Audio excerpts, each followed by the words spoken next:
Chapter I. The Knocking at Caversham Square. In glancing over my old journals, those weathered volumes in which I have preserved such records of the singular adventures shared with my friend Mr. Sherlock Holmes, I find no case more curious in its commencement, nor more disturbing in its implications, than the affair which eventually became known in the press as the case of the stranger who knocked every night. Even now, years after its conclusion, there remains in my memory something peculiarly oppressive about those events. A sensation akin to hearing, far down a deserted corridor, the measured tread of footsteps approaching one's chamber door. It began in the autumn of 1894, during one of those bleak London weeks when the fog rolls low across the streets like drifting smoke from unseen furnaces. The gas lamps glimmered dimly through the murk. Hansom cabs moved like shadows upon the wet pavements, and every sound seemed muffled beneath the heavy sky. Holmes had been in an intolerably restless condition for several days. He lounged that evening upon the settee at Baker Street, his long fingers joined beneath his hawk-like nose, while the violin rested neglected upon the chair beside him. The Persian slipper containing his tobacco hung from the mantelpiece, and the air was dense with the acrid aroma of strong black shag. I had observed in Holmes that peculiar irritability which invariably accompanied a period of intellectual stagnation. He had refused 3 cases in succession, one involving a forged will in Kensington, another concerning a missing diplomatic dispatch, and a third relating to matrimonial indiscretions in Surrey. Each, according to Holmes, suffered from an appalling deficiency of imagination. "You astonish me, Holmes," said I, laying aside my medical journal. The last gentleman seemed prepared to pay handsomely. Holmes gave a weary wave of his hand. "My dear Watson, money is the least interesting feature of crime. The true study lies in motive, contradiction, and the curious blindness of the human mind. A husband who keeps 2 mistresses and loses a memorandum is scarcely worth my violin string. You may regret dismissing honest clients. Honest clients are the dullest of all clients." He rose, abruptly, and crossed toward the window. Pulling aside the curtain, he peered down into Baker Street. "Observe, Watson," I joined him. A stout gentleman in a brown ulster stood across the street beneath the lamp, apparently occupied with lighting a cigar. "A respectable tradesman," said I. Holmes chuckled softly. "Recently bankrupt, formerly prosperous, nervous disposition. Possesses a revolver which he has never fired." I stared at him. "My dear Holmes." The elbows of the coat are shiny from habitual leaning upon a counter, ink upon the thumb and forefinger. An accountant or merchant. Boots recently resoled but coat carefully brushed. Reduced means. Lingering pride. His right pocket sags heavily and asymmetrically, a revolver, yet the pocket remains buttoned despite easy access. He carries it for reassurance, not use, elementary. Before I could reply, Mrs. Hudson entered with a card upon her tray. "A gentleman to see you, Mr. Holmes. Says the matter is most urgent." Holmes glanced at the card and raised an eyebrow. "Mr. Adrian Bellamy, of Caversham Square. Show him up." A moment later, our visitor entered. He was a man of perhaps 45 years, tall and spare, with iron-grey hair brushed carefully backward from a narrow brow.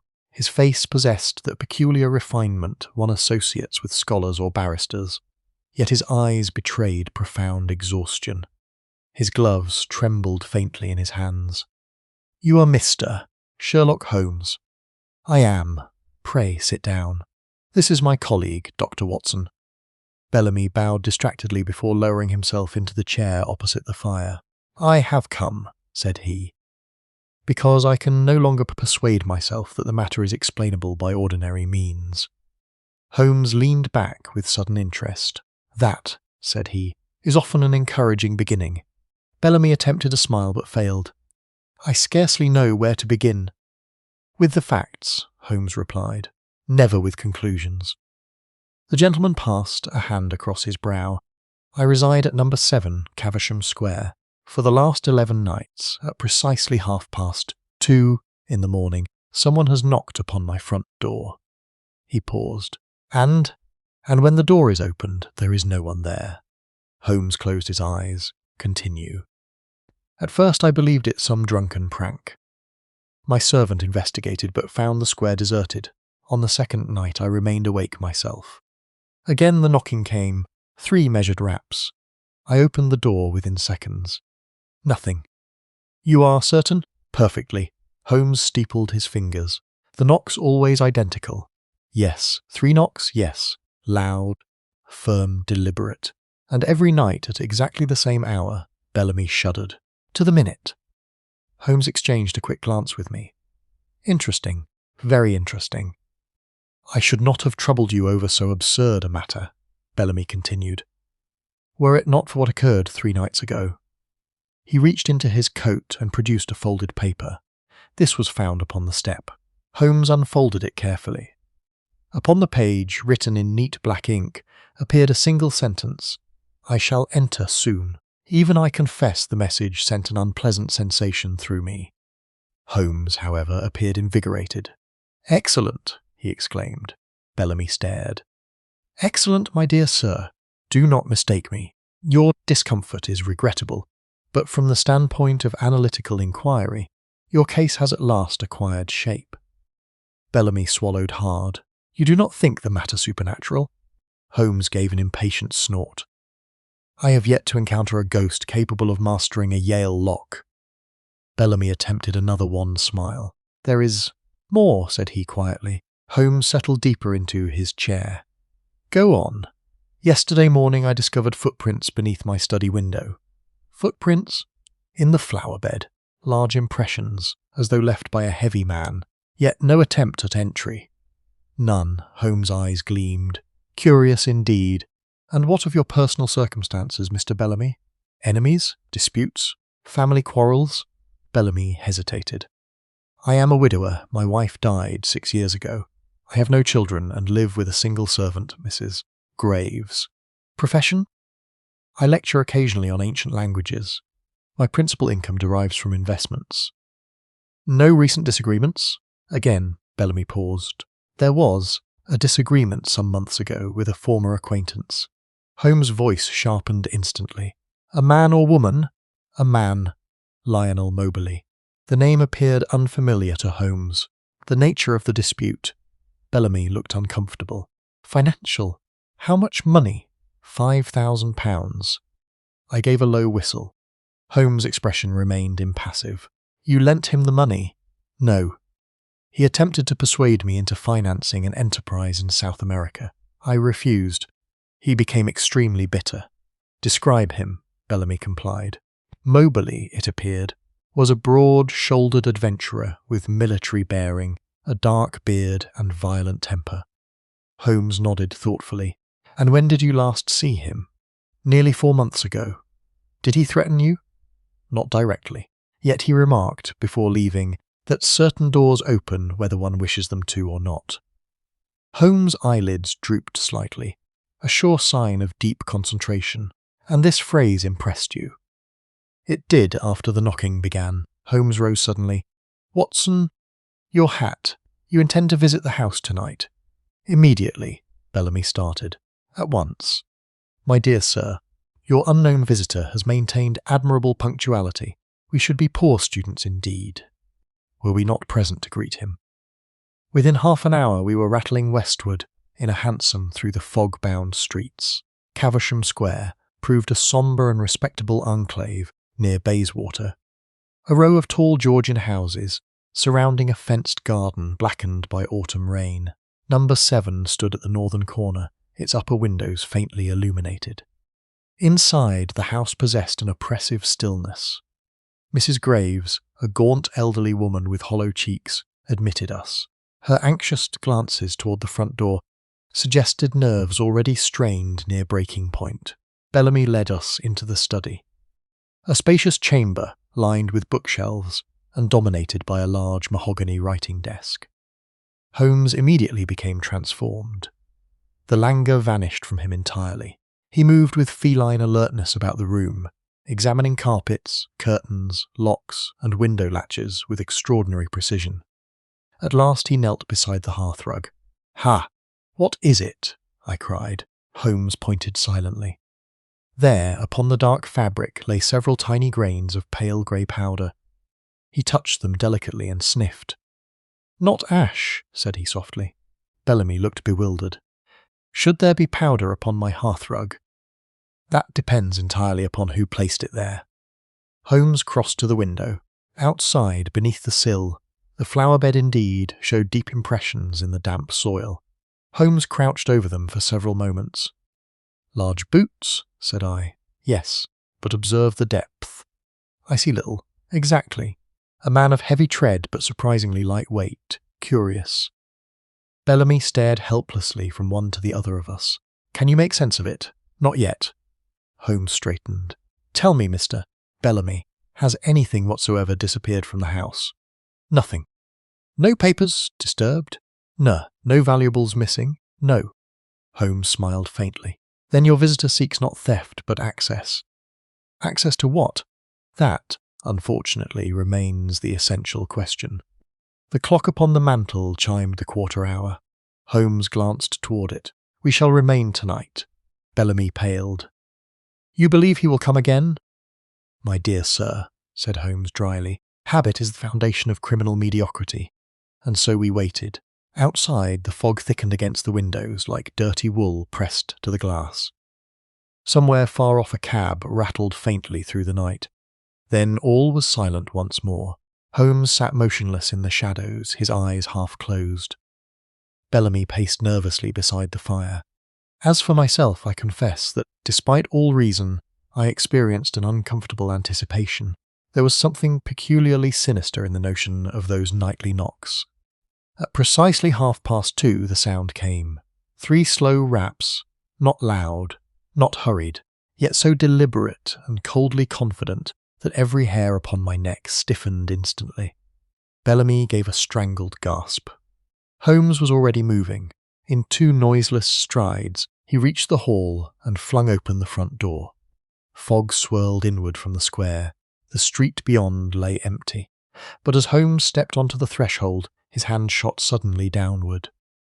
Then he uttered a sharp exclamation. "What is it?" I cried, rushing forward. Holmes held up an object between finger and thumb. It was a small ivory button, and from somewhere within the darkness of the square came the faint sound of retreating footsteps. Chapter 2. The ivory button. For several seconds after the sound had faded into the fog, none of us spoke. Holmes remained standing upon the threshold, perfectly still, his lean figure half veiled by the drifting mist. The solitary gas lamp at the corner of the square cast a wan circle of light across the wet pavement. But beyond that pale circumference London dissolved into darkness. Then Holmes closed the door softly and returned to the study. Without a word, he placed the ivory button beneath the lamp. Bellamy bent forward anxiously. "Do you recognize it?" Holmes did not answer immediately. He drew a lens from his pocket and examined the object with minute attention. It was a curious button, slightly larger than those ordinarily found upon gentlemen's garments, yellowed with age, and engraved at its centre with a tiny device resembling a serpent wound around a staff. "Well?" I asked. Holmes leaned back. "It is old," said he, hand-carved. "Certainly not modern manufacture.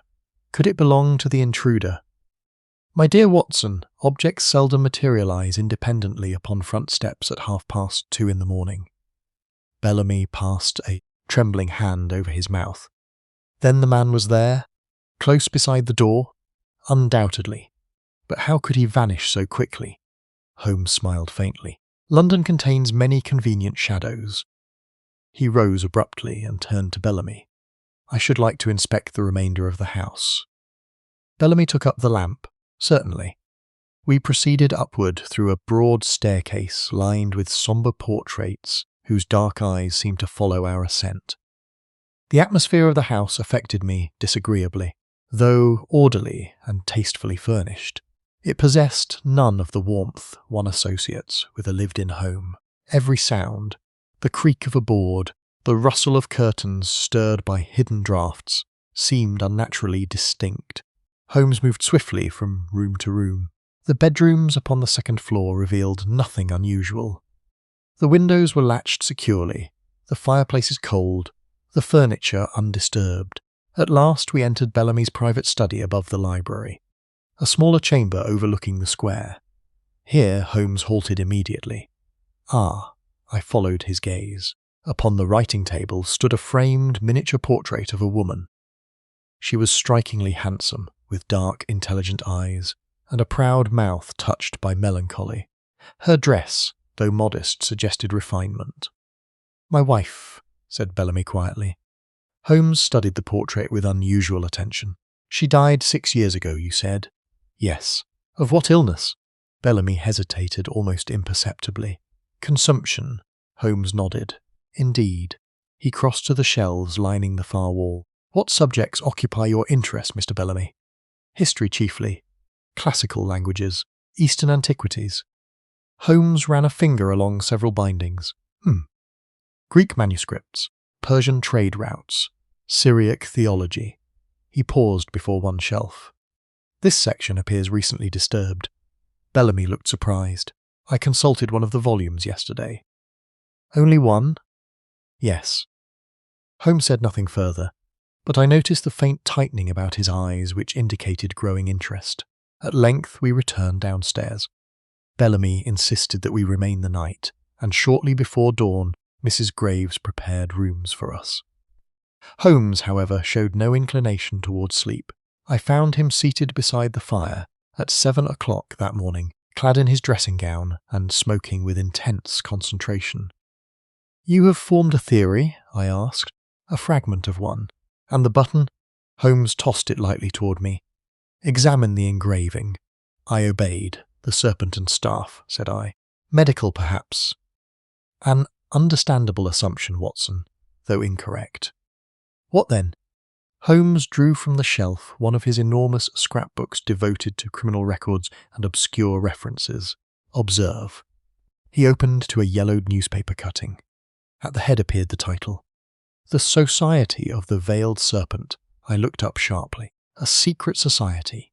An absurdly melodramatic name, certainly. Yet the organisation existed. A minor fraternity among certain antiquarians and collectors during the 1860s. What became of it? It dissolved after allegations of fraud and smuggling. Several members vanished abroad. And the button belonged to them? Holmes tapped the clipping. Their insignia. I confess the revelation produced in me a thrill of excitement. "You think Bellamy connected with them?" "Possibly. Yet why conceal it?" Holmes stretched his long legs toward the fire. "Because concealment is humanity's most universal instinct." At that instant, Mrs. Hudson entered with a telegram. Holmes opened it swiftly. "Lestrade," said he. "How gratifying." "What does he say?" Holmes handed me the message. "Come at once. Important development. Arranging Caversham Square." "Lestrade." "Then the matter has reached Scotland Yard," said I. "My dear Watson, any occurrence sufficiently theatrical eventually attracts Lestrade." Within the hour we arrived at the yard. Inspector Lestrade received us in a state of unusual agitation. The little detective's sharp ferret-like features appeared positively triumphant. "Well, Mr. Holmes," said he, rubbing his hands, "the case is nearly finished." Holmes sank lazily into a chair. "Indeed? We've found your midnight visitor." "Excellent." Lestrade produced a photograph. A man named Felix Corbin, actor by profession, petty swindler by habit. The photograph depicted a broad-faced fellow with theatrical eyebrows and an unpleasant grin. "Arrested?" asked Holmes. "Not yet, but we shall have him before nightfall." "And the evidence?" Lestrade swelled visibly. "A witness saw Corbin lurking near Caversham Square on several occasions. Furthermore, we searched his lodgings this morning." "And?" "We discovered papers linking him to Adrian Bellamy." Holmes yawned faintly. "What nature of papers?" "Letters demanding money." "Blackmail?" "So it appears." Holmes closed his eyes entirely. Lestrade frowned. "You don't seem impressed." "My dear Lestrade, I am reserving judgment until I hear something improbable." The inspector sniffed irritably. There's more. Corbin possesses a coat missing an ivory button. That roused me instantly. The button. Exactly, said Lestrade smugly. Holmes opened one eye. Most convenient. What do you mean by that? My dear fellow, when evidence arranges itself with perfect neatness, one should always suspect the furniture has been moved. Lestrade flushed. You think I'm wrong? I think you are premature. The inspector slapped the desk. Corbin threatened Bellamy repeatedly. He was seen near the square. His coat lacks a matching button. What more do you require? A motive for knocking instead of entering. Lestrade stared. What? If Corbin sought money, why indulge in 11 nights of melodrama? Why not confront Bellamy directly? Why no burglary? Why no assault? Lestrade opened his mouth, then shut it again. Holmes continued quietly. You assume the knocking itself constitutes intimidation. I suspect it is communication. Communication with whom? That, said Holmes, remains delightfully obscure. We left Scotland Yard shortly thereafter. As our cab crossed Marylebone Road, I turned to Holmes. You truly disbelieve Corbin's guilt? Not entirely. He may participate in the affair, but Lestrade mistakes a pawn for a king. Then what troubles you? Holmes drew thoughtfully upon his cigarette. Bellamy. Bellamy? There are omissions in his narrative. What sort? He fears something beyond mere harassment. You notice that also, particularly when discussing his wife. I stared. You think her death significant? Holmes smiled slightly. My dear Watson, in criminal investigation, the dead frequently exert more influence than the living. We spent the afternoon in research. Holmes consulted directories, shipping registries, and several obscure historical indexes. By evening, our rooms at Baker Street resembled the office of an antiquarian scholar rather than the residence of a consulting detective. At 6:30, Holmes suddenly sprang upright. Watson, your revolver. You expect danger? I expect clarity, which is often more hazardous. Where are we going? To the theatre? The theatre? Precisely. He smiled with rare amusement. If Felix Corbin is indeed an actor, let us observe his stagecraft. The Lyric Theatre in Holborn proved crowded that evening, filled with fashionable ladies and cigar-smoking gentlemen escaping the dampness outside. Corbin appeared in a melodrama of extraordinary stupidity involving pirates, hidden diamonds, and mistaken identities. Yet, despite the absurdity of the production, the actor himself commanded attention. He was a powerfully built man with a resonant voice and exaggerated gestures suited to cheap theatrics, but beneath his flamboyance I sensed nervousness. Holmes observed him intently through opera glasses. Notice the left hand, he murmured. What about it? A tremor. Drink, perhaps? No. Fear. During the second act, Holmes abruptly rose. Come. We slipped from the theatre and made our way behind the stage through a maze of narrow passages, smelling of grease paint and damp canvas. A startled stagehand attempted to stop us, but Holmes brushed past with complete indifference. We found Corbin alone in his dressing room, removing his costume. He leapt to his feet as we entered. What the devil? Holmes closed the door quietly. Mr. Felix Corbin, I believe. What business is this?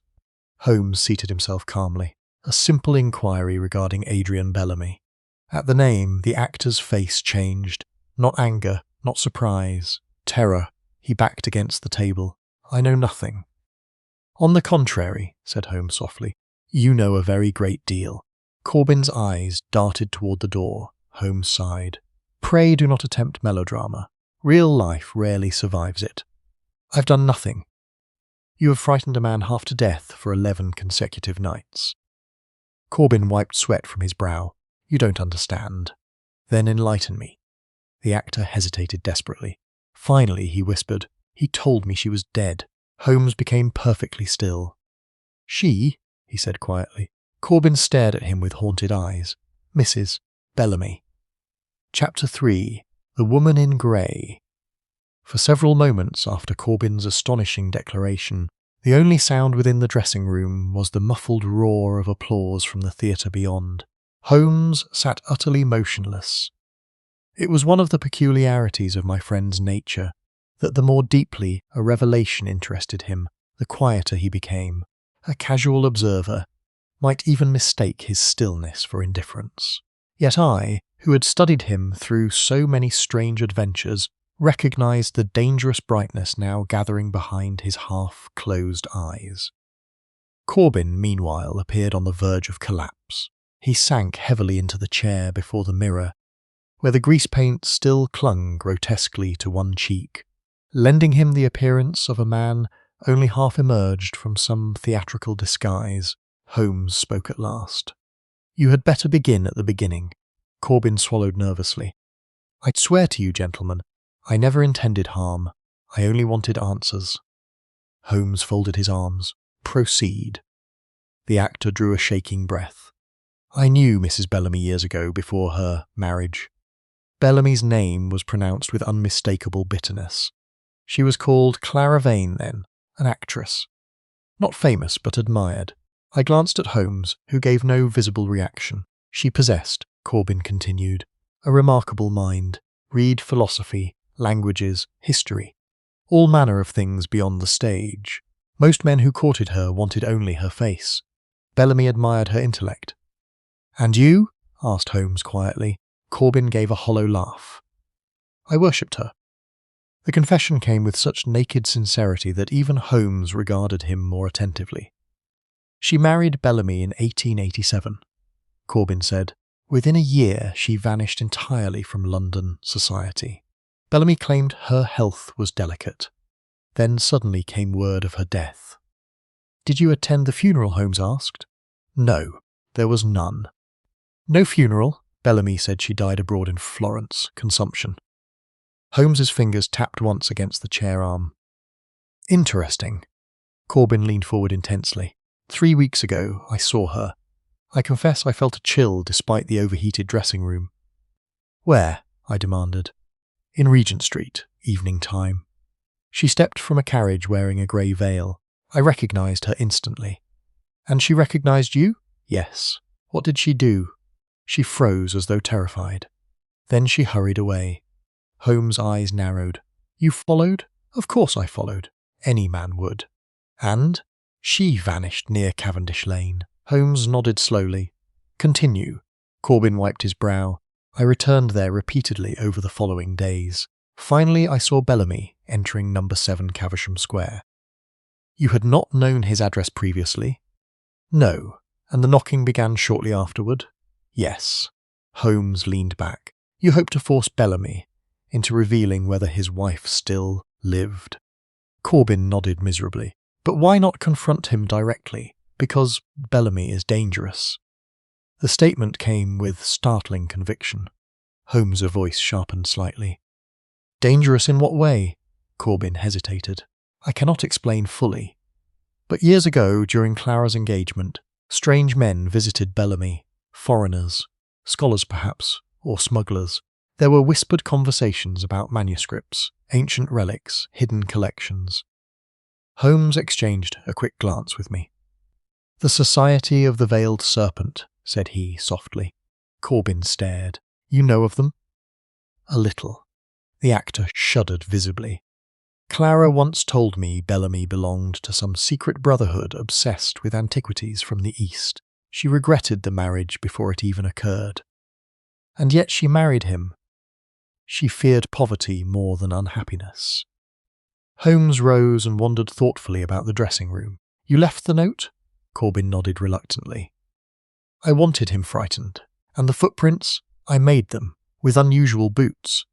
The actor blinked. "How did you know?" "Elementary." Corbin stared in amazement. "I stuffed the soles with cork to deepen the impressions."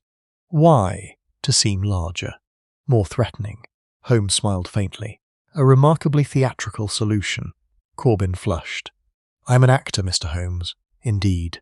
Holmes stopped abruptly before him. "One further question. Did Mrs. Bellamy speak to you when you saw her?" Corbin's face darkened. "She said only 3 words." "What words?" The actor lowered his voice almost to a whisper. "Do not return." Silence followed. At length Holmes took up his hat. You have been extremely helpful, Mr. Corbin. Am I to be arrested? For knocking upon doors? London prisons would overflow. Relief flooded the man's face. But, Holmes added quietly, if you attempt independent inquiries again, you may not survive them. Corbin went pale. You truly believe Bellamy dangerous? I believe, said Holmes, that we are no longer investigating harassment but imprisonment. We departed into the foggy street. The theatre lights glimmered weakly behind us while distant carriage wheels echoed through Holborn like rolling drums. For some minutes Holmes walked in silence. Well, I ventured at last. My dear Watson, said he, our problem has developed beautifully. Beautifully. We now possess a dead woman who may be alive, a husband who lies habitually, an actor, driven by fear, and a secret society devoted to antiquities. The pattern begins at last to emerge. You think Clara Bellamy alive? I think someone desperately wishes us to believe she is dead. But to what purpose? Holmes hailed a cab, to conceal something vastly more important than a marriage. He gave the driver Bellamy's address. You intend returning there tonight? Immediately. The cab carried us swiftly through the murky streets toward Bayswater. As we approached Caversham Square, I noticed Holmes become increasingly alert. Observe, said he quietly. A solitary figure stood near the iron railings surrounding the square garden. The man wore a dark overcoat with the collar turned high, and though the fog obscured his features, there was something unmistakably watchful in his posture. He sees us, murmured Holmes. The figure turned abruptly and disappeared into the mist. Holmes gave a soft exclamation. Too late. You recognize him? No, yet he recognizes us. Bellamy himself admitted us moments later. He appeared more agitated than before. You have discovered something, he said instantly. Holmes removed his gloves calmly. Several things. Bellamy's eyes moved nervously from Holmes to myself. You spoke with the police? With many people? Bellamy attempted composure. I trust Mr. Corbin has been apprehended. Holmes smiled thinly. On the contrary, I found him most illuminating. For the briefest instant, Bellamy's expression changed. Fear. It vanished almost immediately, but Holmes had seen it, and so had I. You know Corbin? Holmes asked suddenly. Bellamy hesitated. Slightly. He was acquainted with your wife before your marriage. Yes. You told him she died in Florence. She did. Holmes' voice remained perfectly mild. How unfortunate, then, that he encountered her alive 3 weeks ago in Regent Street. Bellamy lurched visibly backward. You are mad. Am I? My wife is dead? Holmes stepped closer. Then, perhaps, you would kindly explain why no death certificate exists. Bellamy's face became utterly bloodless. For a terrible instant I believed he might faint. Instead, he crossed abruptly toward the decanter upon the sideboard and poured himself brandy with trembling hands. You have no right. I possess every right, Holmes interrupted coldly. When a client deceives me. Bellamy drained the glass. You do not understand the circumstances. Then enlighten me. The man stood staring into the fire. At last he spoke in a low, exhausted voice. My wife is alive. Though expected, the admission struck the room with startling force. You concealed her, said Holmes. Yes. Why? Bellamy gave a bitter laugh. Because she believes I murdered a man. I stared. Murdered? Holmes' expression did not alter. Whom? A scholar named Elias Harker. The name plainly meant nothing to Holmes. Bellamy continued. Harker belonged to our antiquarian circle years ago. Brilliant man. Obsessive. He became convinced that an ancient manuscript existed somewhere in London. A document of immense historical value. What document? I never learned precisely. Harker guarded his discoveries fanatically. And he died. Yes. How? Bellamy's voice dropped further. He vanished during an expedition near Aleppo in 1889. Yet, your wife suspected murder. She overheard an argument between Harker and myself before his departure. What concerned the argument? Bellamy hesitated. A manuscript. Holmes' eyes sharpened instantly. The same manuscript? Yes. And did it exist? Bellamy looked away. I believe so. Holmes moved silently toward the bookshelf I had earlier seen him examining. "You searched these shelves yesterday," said he. Bellamy stiffened. "Yes." "You were seeking the manuscript?" "No." Holmes suddenly seized a volume from the shelf. A small packet slipped from behind the books and struck the carpet. Bellamy uttered a strangled cry. Holmes stooped swiftly. The packet proved to be a bundle of old papers tied carefully with faded blue ribbon. Holmes untied them. Inside lay several yellowed pages covered in dense, unfamiliar writing. "What language?" I asked. Holmes examined the script closely. "Syriac," said he softly. Bellamy collapsed into a chair, burying his face in his hands. "It has begun again," he whispered. Holmes looked up sharply. "What has begun?" Bellamy raised haunted eyes toward him. "They know the manuscript is here." At that very instant, somewhere above us in the darkened house, a floorboard creaked distinctly. All three of us froze. Then came another sound. Not from outside, from within the house itself. 3 slow knocks. Chapter 4. Footsteps above the study. The sound was unmistakable. 3 measured knocks. Not upon the front door this time, but somewhere above our heads within the silent house itself. Bellamy sprang to his feet with such violence that the chair overturned behind him. "My God!" Holmes had already extinguished the lamp.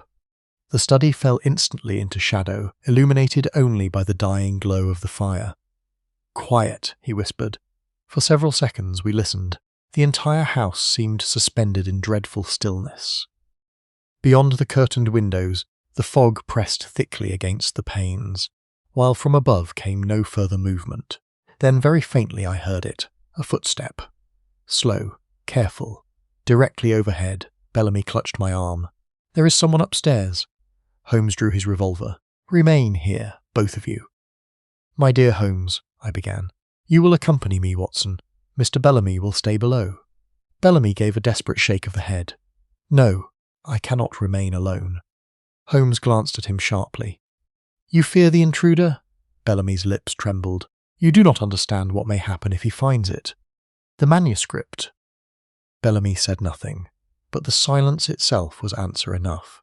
Holmes relit the lamp, lowering the flame until only a dim circle of yellow light remained. "Very well," said he, "but stay behind us." Thus armed, we ascended the staircase. I confess there was something peculiarly unnerving in that slow progress through the darkened house. The old boards creaked beneath our tread. Shadows swayed uncertainly along the walls, and from somewhere in the unseen depths of the building came the faint ticking of a clock. Holmes moved soundlessly despite his height, the revolver steady in his hand. At the first landing he paused. "Listen." A soft scraping noise reached us from the upper floor. Then silence again. Holmes mounted the remaining stairs swiftly. The corridor above lay empty. Doors stood closed upon either side beneath the wavering lamplight. Bellamy pointed with shaking fingers. "My study." The door at the far end stood slightly ajar. Holmes approached it cautiously and pushed it open with the barrel of the revolver. The room beyond was deserted, yet at once we perceived evidence of intrusion. Drawers hung open. Books lay scattered across the carpet. Papers had been flung wildly from the writing desk. Holmes crossed instantly to the window. Open. Rain-speckled fog drifted inward from the square below. "He escaped," I cried. "Quite recently." Bellamy uttered a low moan. "He was searching for the manuscript." Holmes examined the sill carefully. "Observe, Watson. Several faint smears marked the woodwork. Mud? No soot." He touched the black substance thoughtfully. "Coal soot. Curious." Bellamy moved frantically among the disturbed papers. "He has taken nothing. Are you certain?" "Yes." Holmes' gaze shifted toward the fireplace. "Not entirely nothing." I followed his eyes. A single page lay half-burned among the ashes upon the grate. Holmes snatched it up swiftly. The page bore the same strange Syriac script as the manuscript below, though the lower portion had already curled black beneath the flames. "He attempted to destroy it," said I. "No," Holmes replied quietly. "He attempted to read it." Bellamy stared. "What do you mean?" Holmes held a page near the lamp. The edge is scorched from candle flame, not fire. Someone examined this sheet very closely. He turned suddenly upon Bellamy. How many pages comprise the manuscript? Bellamy hesitated. I am not certain. You have never counted them? No. Holmes' eyes narrowed dangerously. My dear sir, your evasions grow exhausting. Bellamy sank weakly into a chair. I have told you as much as I dare. As you dare? Bellamy looked toward the open window. You do not know the men involved. Holmes closed the window firmly. Then educate me. For a long moment Bellamy remained silent. At last he spoke. The manuscript came into Harker's possession during excavations in Syria. It was hidden within a ruined monastery near Aleppo. Holmes listened intently. Harker believed it enormously valuable. Not financially, but politically. Politically, I repeated. Yes. Bellamy drew a hand across his brow. The document contained records dating back centuries, names, transactions, secret agreements between influential European families and certain Ottoman officials. Holmes' expression sharpened. Blackmail material, in a sense. And where is the remainder of the manuscript? Bellamy gave a weary laugh. That is precisely the problem, Mr. Holmes. Harker divided it before his disappearance. Holmes became perfectly still. Divided? Yes, into 3 sections. And you possess one? Bellamy nodded miserably. What of the others? One vanished with Harker. The second, he hesitated. Yes? I believe my wife took it. A silence followed. Holmes turned slowly away. Now, said he, we begin at last to approach the truth. Suddenly footsteps sounded below, rapid footsteps. Then Mrs. Graves' frightened voice echoed up the staircase. Mr. Bellamy, sir. Bellamy hurried to the landing. What is it? The old housekeeper stood below, wringing her hands in terror. There's a gentleman asking for you. At this hour? He says it concerns Mrs. Bellamy. Bellamy gave a strangled gasp. Holmes descended instantly. In the study? Yes, sir. We followed him downstairs. The study door stood partly open, and silhouetted against the firelight I perceived the figure of a tall man in a dark overcoat. As we entered, he removed his hat calmly. He was perhaps 50 years of age, broad-shouldered, with silvered hair and an angular military face deeply lined about the mouth. A trimmed beard concealed the lower portion of his features, yet his pale eyes possessed extraordinary force. The stranger bowed slightly. Mr. Sherlock Holmes, I presume? Holmes regarded him coolly. You possess the advantage of me. My name is Lionel Moberly. Bellamy recoiled as though struck. You! The newcomer ignored him entirely.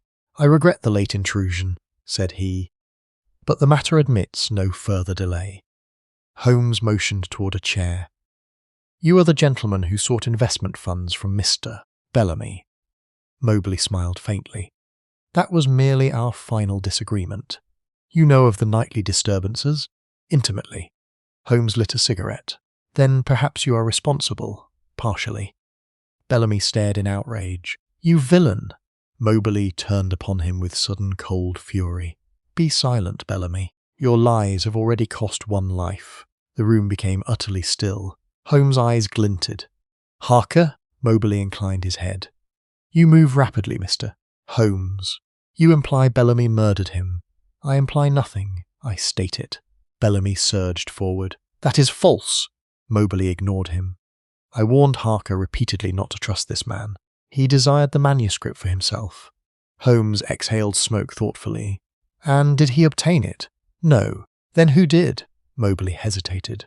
That, said he quietly, is the true danger. Holmes leaned forward. You know where Mrs. Bellamy is? Moberly's face altered slightly. Yes. Alive? Yes. Bellamy uttered a broken cry. Clara! Moberly turned toward him with unmistakable contempt. She will never return to you. Bellamy collapsed heavily into the chair beside the fire. Holmes studied Moberly carefully. You have concealed her these 6 years. For her protection. From whom? Moberly's answer came instantly. From the men who killed Harker. Holmes' eyes flashed. You saw the murder? No, but I saw its aftermath. And these men now seek the manuscript. Yes. How many? I know of 3 names. I possess none. Holmes tapped ash delicately into the grate. Yet you participate in the harassment of Bellamy. I sought to force him into surrendering the document. Why not inform the police?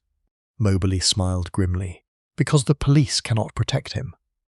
The words carried such conviction that even I felt a chill. Holmes regarded him thoughtfully. You are afraid. For the first time in my life. A silence followed. Then Holmes spoke very softly. What exactly is contained in the missing portion of the manuscript? Moberly's jaw tightened. The location. The location of what? The man looked directly into Holmes' eyes. A collection. What collection? Moberly lowered his voice. One worth killing for.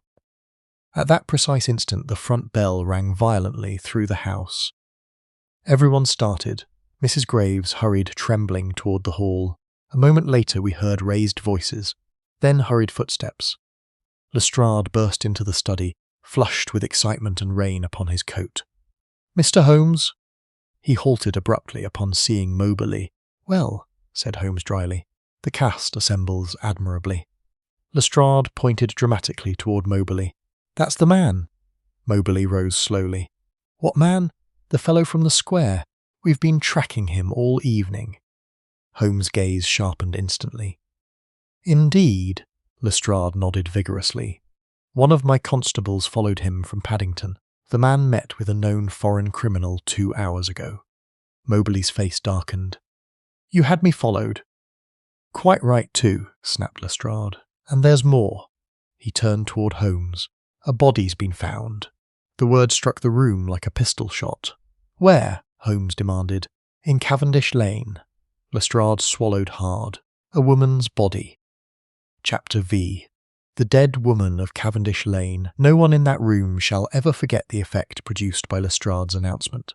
Bellamy gave a choking gasp and clutched at the edge of the table, as though his strength had suddenly abandoned him.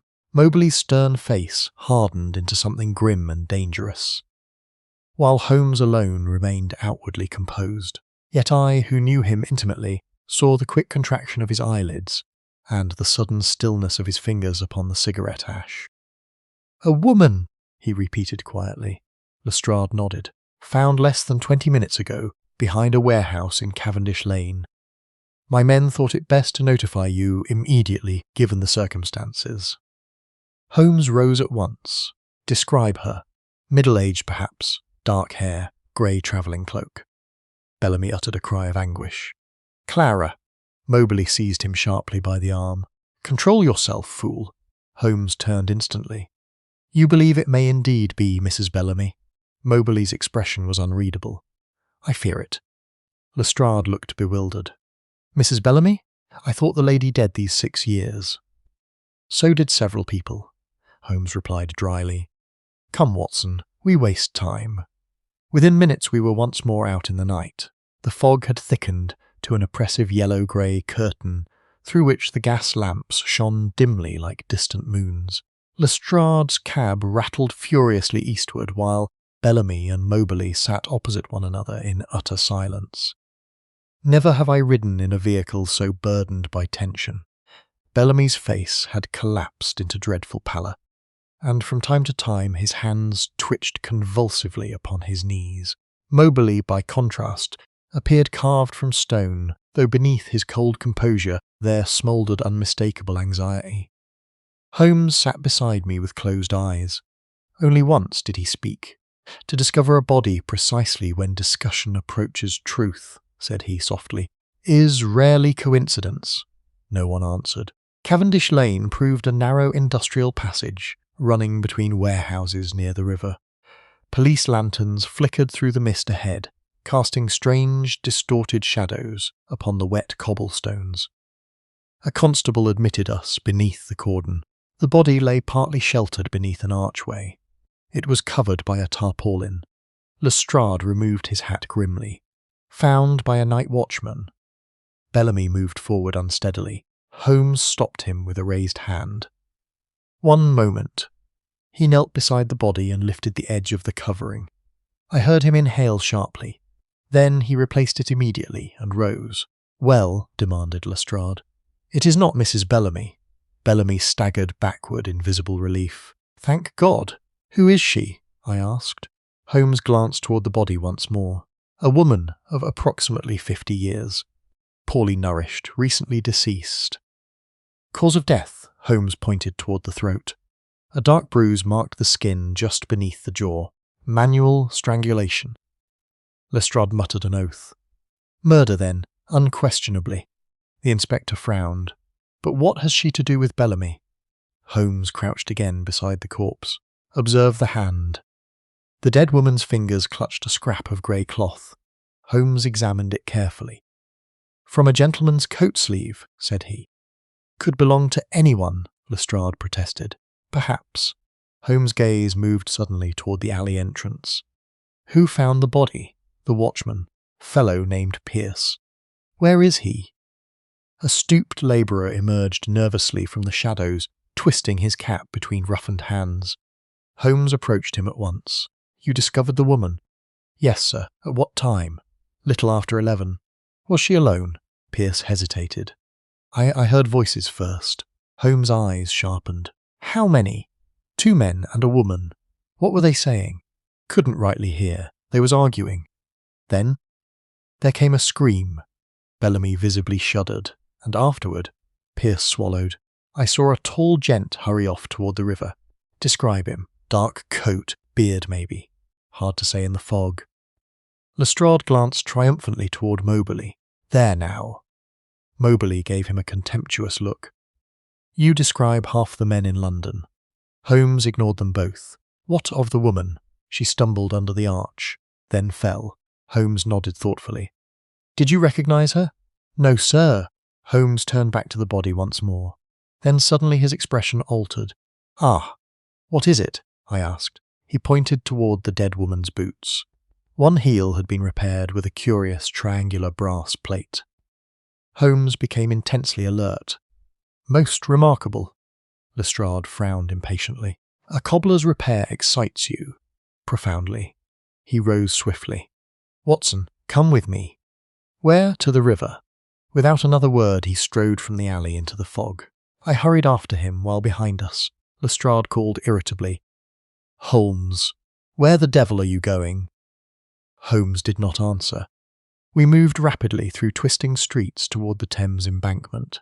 At last, beneath the looming shadow of Blackfriars Wharf, Holmes halted abruptly. What exactly are we seeking? I asked breathlessly. A boat. A boat? Yes. He pointed toward the muddy river stairs descending into darkness. Observe the marks. Lantern light revealed deep grooves upon the wet stone. Recent, I asked. Within the hour. Holmes crouched low, and there, a fragment of rope fibre clung to the iron mooring ring. Holmes touched it delicately. Tarred marine cordage. I confess my bewilderment deepened. You think the murderer escaped by water? I think, Holmes replied, that our dead woman came here intentionally. Why? Holmes straightened slowly. Because the brass heel repair is common among dock labourers and river people. She belonged near the wharves. Then why was she killed? That, said Holmes softly, depends entirely upon what she carried. We searched the surrounding embankment for nearly 20 minutes before. Holmes abruptly stopped beside a stack of cargo crates. Half hidden beneath the timber lay a woman's handbag. Holmes picked it up carefully. Inside we found several coins, a handkerchief, and a folded envelope. Holmes opened it beneath the lantern. The paper contained only an address, 7 Caversham Square, and beneath it, in hurried handwriting, he has begun the knocking again. Tell her not to trust the man with the scar. Holmes' expression became very grave indeed. The man with the scar, I repeated. Moberly, possibly. But who wrote the message? The dead woman, I suspect. And her refers to Mrs. Bellamy? Holmes folded the paper thoughtfully. Yes. A terrible idea struck me suddenly. Holmes, what if Mrs. Bellamy truly is alive and hiding nearby? My dear Watson, said he quietly, I should now consider that nearly certain. At that moment footsteps approached through the fog. We turned sharply. A young constable emerged breathlessly. Mr. Holmes, Inspector Lestrade says to return at once. What has happened? The constable swallowed nervously. There's been another attack. Holmes' eyes flashed. Where? Caversham Square. We raced back through the sleeping streets with all possible speed. By the time we reached number 7, police lanterns already glimmered outside the house. Lestrade met us at the door, flushed and furious. He escaped by seconds. Who? The intruder. Bellamy's servant, Mrs. Graves, sat sobbing in the hall while a constable attempted unsuccessfully to calm her. Holmes entered the study swiftly. The room had been ransacked. Books lay scattered everywhere. Drawers torn open. The manuscript pages missing from the desk. Bellamy himself sat slumped in an armchair, with blood running from a cut above his temple. Moberly stood beside him, grim-faced and breathing heavily. What occurred? Demanded Holmes. Moberly answered. The lights failed. All of them? Yes, the house went dark. Then someone entered through the rear passage. Lestrade snorted angrily. Professional work. Bellamy looked up weakly. He struck me from behind. And the manuscript? Holmes asked. Gone. A silence followed. Holmes surveyed the devastated room carefully. Then his gaze fell upon the hearth. There, propped neatly against the grate, stood a single sheet of paper. Holmes lifted it. Upon the page appeared the now familiar handwriting. The second part is mine. Below the message had been drawn the same symbol as upon the ivory button. The coiled serpent. Holmes stared at it for several seconds. Then, to my astonishment, he began to laugh softly. Lestrade gaped. Have you gone mad? Holmes handed him the paper. On the contrary, my dear Lestrade, our adversary has finally made his first genuine mistake. What mistake? Holmes pointed toward the serpent symbol. This ink, said he quietly, was written by a left-handed man. Moberly stiffened instantly, and for the first time since entering the room, I noticed the long pale scar running across the back of his left hand, chapter fig. The scar upon the left hand.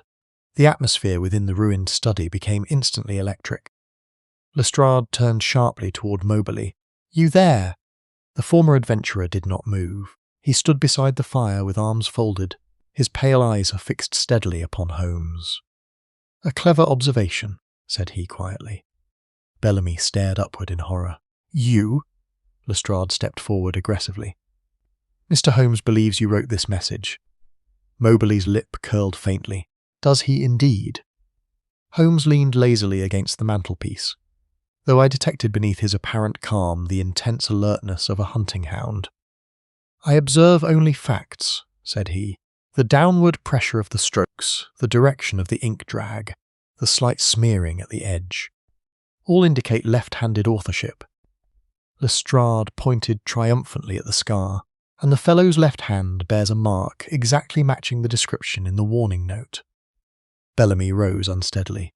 My God, it was you all along. Moberly gave a low, contemptuous laugh. You overestimate yourselves. Do I? Holmes asked softly. Without warning, Moberly thrust a hand into his coat.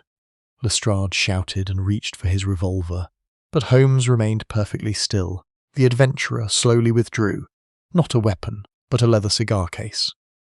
Really, gentlemen, said he dryly, selecting a cigar, your nerves do you little credit. Lestrade flushed furiously. Holmes' eyes, however, never left the man's face. You anticipated suspicion eventually falling upon you. Of course. Then why remain? Moberly lit the cigar calmly. Because if I intended murder, Mr. Holmes, Bellamy would already be dead. The statement carried such cold certainty that even Lestrade hesitated. Holmes spoke again. You admit involvement in the theft? I admit nothing. And yet the manuscript vanished while you alone remained armed and composed during the attack. Moberly smiled thinly. Surely your celebrated logic can produce stronger evidence. Holmes crossed slowly toward the shattered desk. Possibly. He picked up the extinguished oil lamp from the floor. Interesting. What now? Lestrade demanded irritably. Holmes held the lamp toward the light. The wick has been cut. And very neatly. He looked toward Moberly. A sailor's habit, perhaps? Or military? Moberly exhaled smoke without answering. Holmes set down the lamp. "My dear Lestrade, before you arrest anyone, kindly tell me one thing." "What?" "Who extinguished the street lamps outside number 7 tonight?" Lestrade blinked. "The street, yes, Mrs. Graves stated the entire square became dark moments before the intrusion." "So?" Holmes' voice sharpened. "So gas lamps are not extinguished accidentally one by one." Moberly's eyes narrowed almost imperceptibly. Holmes continued. "Therefore at least one accomplice operated outside the house while another entered within." Lestrade frowned uncertainly. "You mean there were 2 men?" "At minimum." Bellamy sank back into his chair with a groan. "It never ends." Holmes turned upon him suddenly. "No, Mr. Bellamy, it has scarcely begun." The intensity of his tone startled even me. Holmes moved swiftly across the room. "You concealed the manuscript for 6 years. During that time at least 3 people died or disappeared because of it. Now a woman has been strangled in the streets of London. How many more victims shall accumulate before you speak plainly?" Bellamy covered his face weakly. "I have told you everything." "No." Holmes' voice became cold as ice. "You have told us fragments. You still conceal the central truth." Bellamy looked up miserably. "What truth?" Holmes stepped closer. "The true nature of the collection." A silence followed. Then, unexpectedly, Moberly spoke. "He does not know." Holmes turned sharply. "What do you mean?" "I mean," said Moberly quietly, "that Harker never trusted Bellamy fully. You said the manuscript revealed a location." "Yes." "The location of what?" Moberly removed the cigar from his lips. "A hidden archive." "Archive?"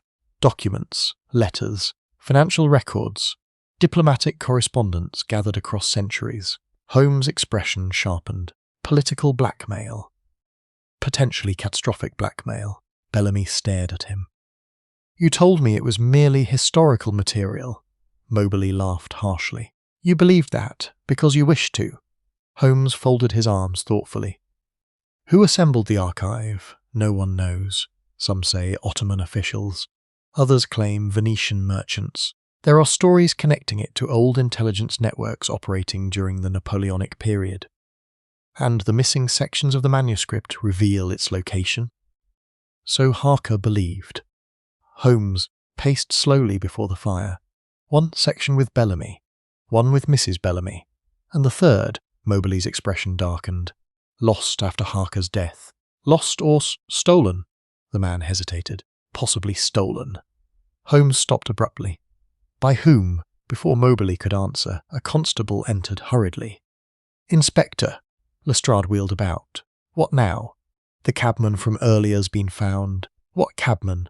"The one who drove near Cavendish Lane tonight." Lestrade cursed softly. "Well, he's unconscious, sir." Holmes' eyes flashed instantly. "Where?" "2 streets over, struck from behind." "Alive?" "Yes, sir, barely." Holmes seized his coat. "Watson." Within minutes, we were following the constable through the fog-drenched streets toward a narrow mews behind the river warehouses. The cabman had been carried into a stable office where a physician now attended him. He proved a burly fellow, with blood matted through his hair. The doctor looked up as we entered. "Concussion. Severe but not fatal." Holmes bent immediately beside the injured man. "Can he speak?" "Briefly, perhaps." Holmes leaned close. "You drove a passenger from Cavendish Lane tonight." The cabman groaned faintly. "Yes. A man? Yes." "Describe him. Tall, foreign accent." Holmes' eyes sharpened. "Where did you take him?" The man swallowed painfully. "King's Cross."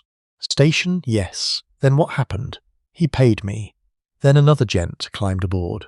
"Another. Never saw him come." The cabman shuddered. "Something hit me." Holmes glanced quickly toward Lestrade. "Did you hear the second man speak?" The injured fellow nodded weakly. "One word." "What word?" The cabman's lips trembled. "Seraph." Holmes became perfectly still. "Are you certain?" "Yes." The man slipped unconscious once more. Lestrade scratched his head irritably. "Seraph? What the devil does that mean?" Holmes did not answer. Instead, he turned abruptly toward the physician. "Will he survive?" "Almost certainly." "Good." Holmes stepped outside into the fog. I followed him immediately. "Well?" I demanded. Holmes stood silent beneath the dripping eaves of the stable yard. At last he said quietly, "The game changes again. You know the word, yes. What does it mean?" Holmes drew thoughtfully upon his cigarette. "Not what, who. You mean a person? A title, perhaps? Or code name? For whom?" Holmes looked toward the distant river lights. "For the man directing all this." A gust of damp wind swept through the alley. Somewhere nearby a church bell tolled midnight. "Holmes," said I, "you appear genuinely disturbed." "My dear Watson, whenever intelligent criminals employ organisation instead of impulse, one should become disturbed." He began walking slowly back, toward the main road. The extinguished lamps, coordinated movements, silent pursuit, coded names. "This is not the work of common thieves. You think some larger group involved?" "I am now nearly certain of it." We had gone perhaps 50 yards, when Holmes suddenly halted so abruptly that I nearly collided with him. "What is it?" He pointed silently downward. Upon the wet pavement near the curb lay a small object glimmering beneath the gaslight. Holmes picked it up delicately. It was another ivory button, but this one differed subtly from the first. Instead of the serpent symbol, a single word had been carved upon its surface. Sir Holmes stared at it for several moments. Then he slipped it into his pocket with unusual care. "Come, Watson, you have formed a conclusion. Only a preliminary one." And Holmes' voice became very soft. "Our unknown enemy is no longer warning Bellamy." Then, "Whom?" He looked back once toward the dark maze of streets behind us. Sius, Chapter 7. Holmes vanishes. I have often remarked upon the curious effect danger produced upon Sherlock Holmes. Ordinary men, confronted by mounting peril, either grow reckless or cautious. Holmes became animated. The very presence of an adversary worthy of his intellect seemed to sharpen every faculty within him, until he resembled some finely tempered instrument vibrating beneath invisible pressure. Yet on the morning following the discovery of the second ivory button, I observed in him something rarer still. Uneasiness. Not fear, never fear, but a deep and watchful concentration, unlike his usual cold confidence. He spent the greater part of the night pacing our sitting room at Baker Street while London slept beneath ceaseless rain. The fire had burned low. The lamps flickered weakly through tobacco haze, and still Holmes moved restlessly between mantelpiece and window. At last, near dawn, he halted before me. "Watson, tell me honestly, what impression has Moberly made upon you?" The abruptness of the question surprised me. "He strikes me as dangerous," said I, "but perhaps not dishonest." Holmes nodded faintly. "Precisely." "You believe him truthful?" "I believe him selective." Holmes drew the ivory button from his pocket and turned it thoughtfully between his fingers. "The word seraph troubles me profoundly." "Why?" "Because it implies hierarchy." I stared. "Hiki?" "Yes. Secret societies, criminal fraternities, intelligence networks. All adopt titles, symbols, ranks. The serpent insignia already suggested organization.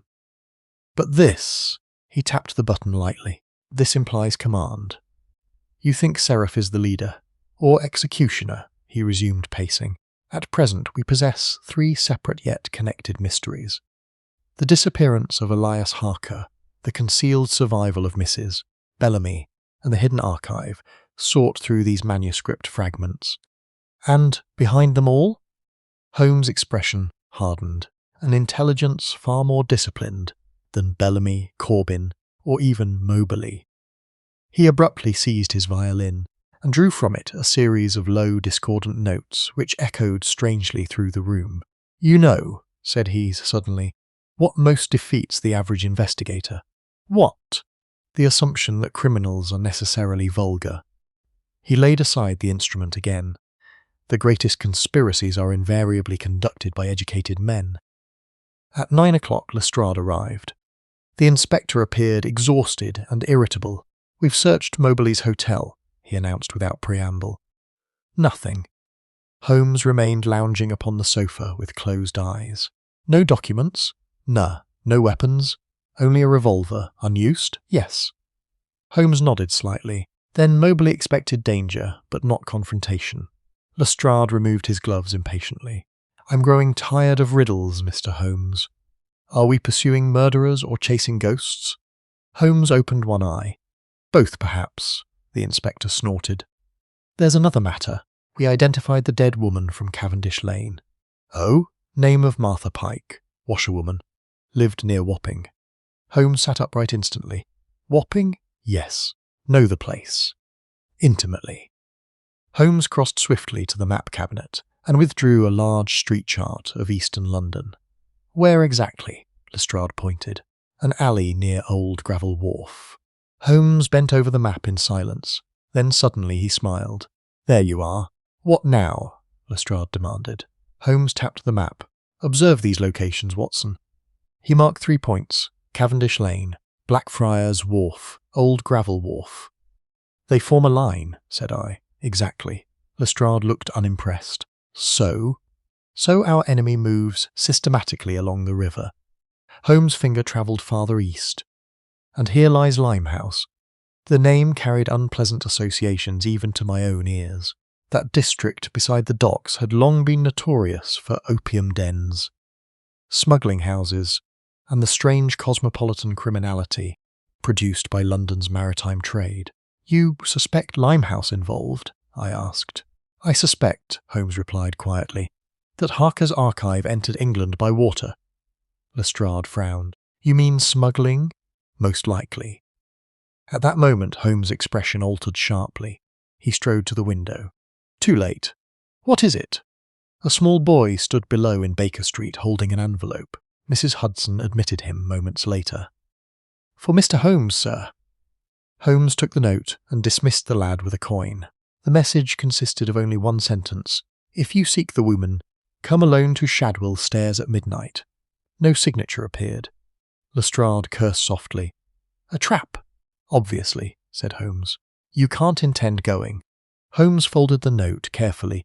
On the contrary, I must. You'll be murdered. Possibly. Lestrade turned toward me in exasperation. Talk sense into him, Doctor. But I already knew the futility of such attempts. Once Holmes detected the scent of truth, danger merely increased his determination. The remainder of the day passed in preparation. Holmes dispatched telegrams, consulted shipping records, and spent nearly an hour disguised as a ragged dock labourer before vanishing into the East End. He returned shortly before evening covered in grime and smelling strongly of river fog. Well, I asked eagerly, interesting developments. Such as, Martha Pike worked occasionally for a riverside warehouse leased under a false company name. Owned by whom? Holmes smiled faintly. That, Watson, is the interesting point.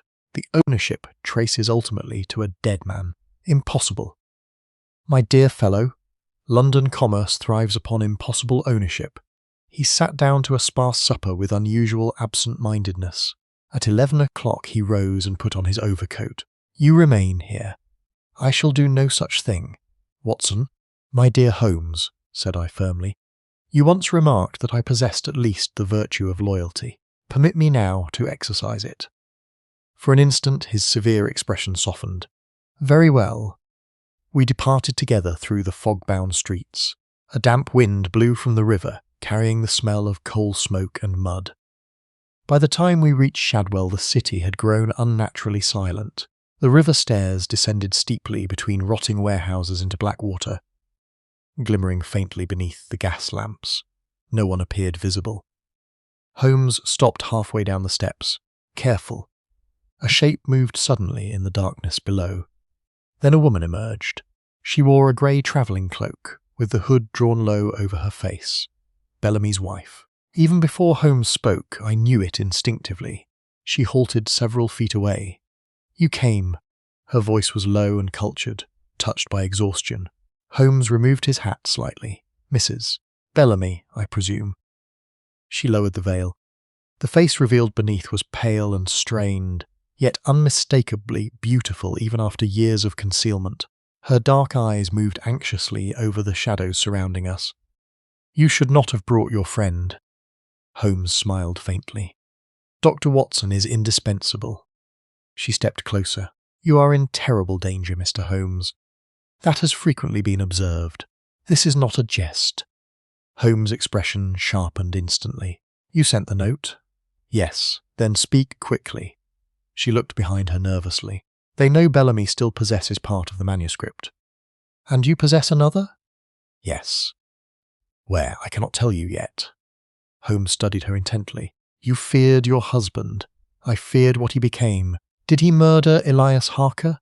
Her face tightened painfully. I do not know. That is not an answer. No. She drew a trembling breath. But I know Bellamy betrayed him. Holmes glanced toward the river. To whom? Before she could answer, a whistle shrilled suddenly through the fog. Mrs. Bellamy went white. They've found me. Holmes seized her arm. Who? But at that instant figures emerged from the mist above the stairs. 3 men, all cloaked in dark coats. One carried a lantern whose beam flashed briefly across a revolver barrel. Down, Holmes cried. A shot exploded through the night. The bullet shattered stone inches above my head. Holmes hurled Mrs. Bellamy behind the stair wall while drawing his own revolver. Another shot rang out. Then chaos erupted. The lantern crashed to the ground. Fog swirled violently as shadowy figures rushed downward. I heard Holmes shout something lost beneath the thunder of feet and gunfire. One attacker lunged toward me from the darkness. I struck instinctively with my cane, felt the man stagger, then heard him plunge sideways into the water below with a terrible splash. Simultaneously, Holmes fired once. A cry answered from the fog, then silence. The remaining assailants vanished as swiftly as they had appeared. For several seconds only the river moved beneath us, black and restless against the stone steps. Holmes lowered his revolver slowly. Watson? I am unhurt. Mrs. Bellamy? No answer came. Holmes wheeled instantly. The place where she had crouched behind the wall stood empty. She's gone, I cried. Holmes' face became grim. He bent suddenly toward the ground. There, gleaming faintly beside the whetstones, lay a small silver locket. Holmes opened it. Inside rested the miniature portrait of a bearded man I had never seen before. Beneath it, folded carefully into the locket's lining, was a scrap of paper containing 3 words. Trust no one. Holmes stared at the message in silence. Then, very softly, he said, They have taken her again. But it was not until we reached Baker Street near dawn that the true shock awaited us. Mrs. Hudson met us trembling at the door. Oh, Mr. Holmes, what is it? There was a gentleman here, sir. Foreign-looking he was. Asked for you. Holmes became instantly alert. When? Less than an hour ago. And Mrs. Hudson wrung her hands. He left this. She handed Holmes an envelope. Inside was a single sheet. I saw Holmes's face harden as he read. What is it? I demanded. Without a word he handed me the note. It contained only one sentence. Sherlock Holmes must disappear now, or Dr. Watson dies next. Chapter 8. The empty room at Baker Street. There are moments in life when the atmosphere of a room alters so completely that one feels, with almost physical certainty, the crossing of some invisible threshold. Such a moment occurred when I finished reading the note. The words themselves were brief, almost absurdly simple, yet the menace underlying them struck far deeper than any theatrical threat. The paper bore no signature, no flourish of rhetoric, no attempt at intimidation, beyond the cold clarity of the message itself. Sherlock Holmes must disappear now, or Dr. Watson dies next. I looked up sharply. Holmes stood beside the fire with the note between his fingers, his face utterly expressionless. Mrs. Hudson hovered anxiously near the doorway. "Oh, sir," she whispered. "Surely you don't think—" Holmes interrupted gently. "Thank you, Mrs. Hudson. Kindly lock the doors and admit no one." The good woman withdrew reluctantly. The moment she vanished, I turned upon my friend. "This has gone far enough." Holmes raised an eyebrow. "Indeed? You cannot seriously consider yielding to blackmail." "My dear Watson, blackmail implies negotiation. This is strategy. Then let us answer strategically, with police protection." Holmes smiled faintly. You overestimate the practical usefulness of Scotland Yard. Holmes! He seated himself calmly and lit a cigarette. Consider the position logically. Our opponents possess surveillance sufficient to monitor Baker Street, enough organisation to coordinate attacks across London, and sufficient confidence to threaten you directly. You speak as though admiring them. I admire competence wherever it appears. I confess my temper rose. You may treat the affair as an intellectual exercise if you please. But I do not relish serving as bait. Holmes' eyes softened slightly. My dear fellow, if I believed your danger unavoidable, I should never have permitted your involvement. That is little comfort. No, said he quietly, it is not. For several moments he sat, smoking in silence. Then suddenly he rose. You must leave London. I stared at him. Absolutely not. Watson, I refuse. Holmes crossed to the window and peered cautiously through the curtains into the pale dawn. You mistake stubbornness for courage, and you mistake secrecy for wisdom? A faint smile touched his lips. Perhaps. He turned back toward me. Very well. Since you insist upon remaining, you shall at least know the truth as far as I presently understand it. I sat down instantly. Holmes resumed his place opposite me. Elias Harker discovered more than a manuscript in Syria. The archive? Yes, or rather evidence leading toward it. And Bellamy betrayed him. I now consider that certain. Holmes steepled his fingers. Harker belonged originally to a circle of antiquarian scholars operating across Europe and Constantinople. They trafficked not merely in relics, but in information. Spies, in effect. Holmes rose again restlessly. Empires survive through secrets, Watson. Treaties, debts, scandals, private correspondence. Such materials possess greater value than gold. And the archive contains these? So it appears. I considered this. But why pursue it now after so many years? Holmes stopped before the mantelpiece. Because someone recently learned its location. The realization struck me instantly. The missing third section. Exactly. Holmes nodded approvingly. You perceive the essential point. For years, the fragments remained scattered. Then suddenly one fragment resurfaces. Hence the murders. Precisely. I leaned forward. Who possesses the third section? Holmes' face darkened. That is the question upon which everything now depends. A sharp knock sounded below. Both of us stiffened immediately. Mrs. Hudson's voice drifted upward. A telegram for Dr. Watson's? Holmes moved swiftly to the door. The telegram proved from my old colleague Stamford at St. Bartholomew's Hospital. Urgent. Please come immediately arranging former patient. Holmes examined the message carefully. You expected this? Certainly not. Curious. You suspect a trap? My dear Watson, said Holmes dryly, I now suspect traps in my breakfast tea. Nevertheless, he insisted upon accompanying me.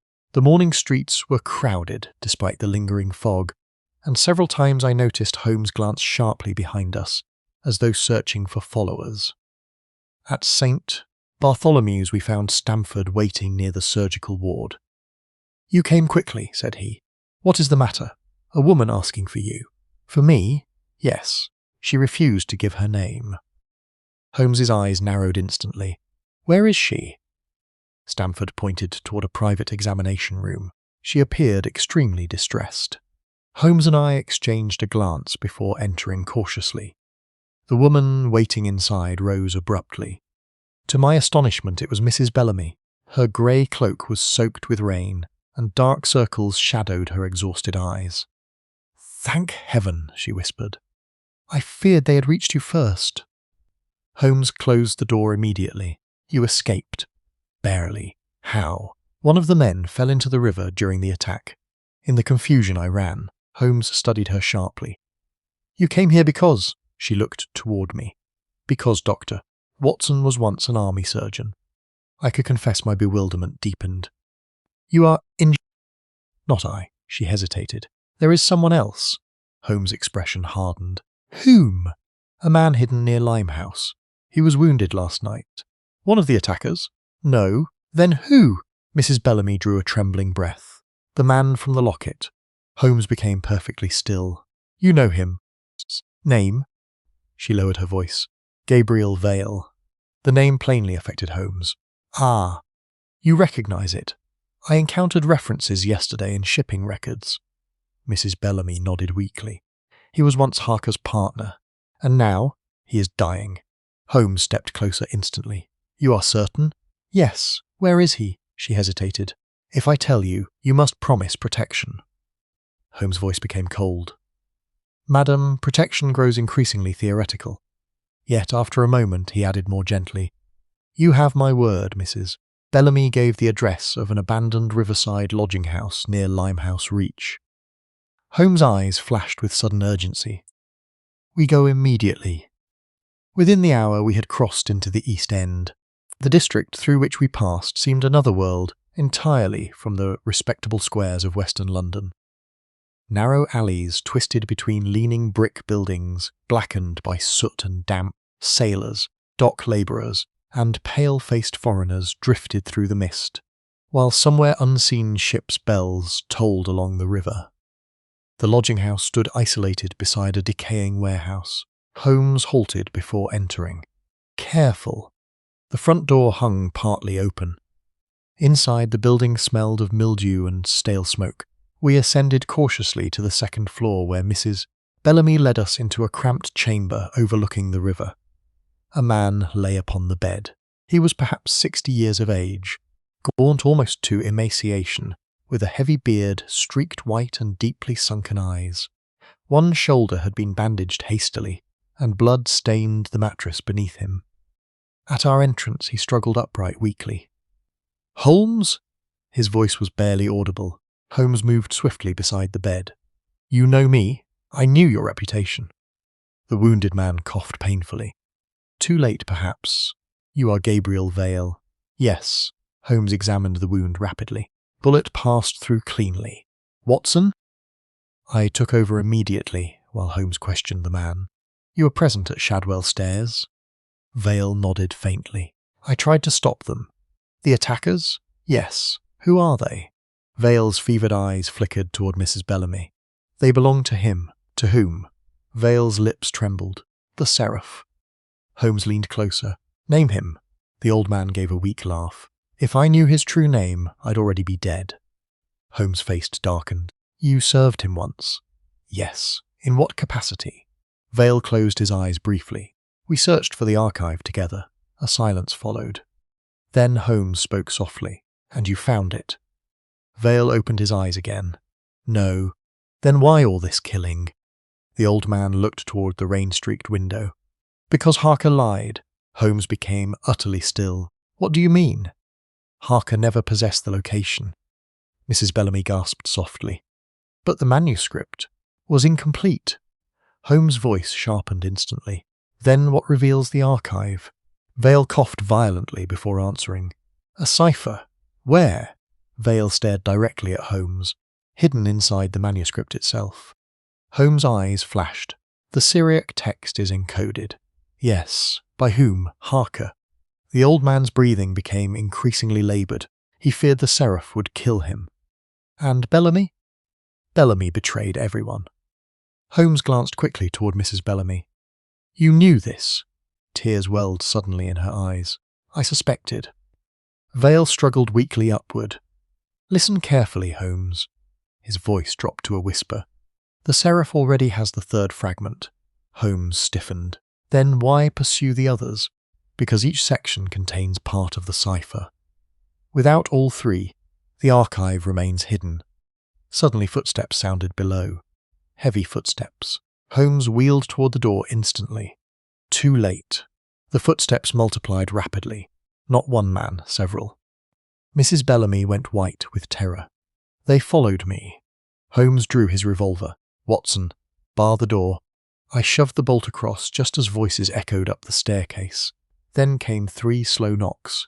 The same terrible knocking, measured, deliberate. Close beyond the door, a voice spoke quietly from the corridor. Mr. Sherlock Holmes.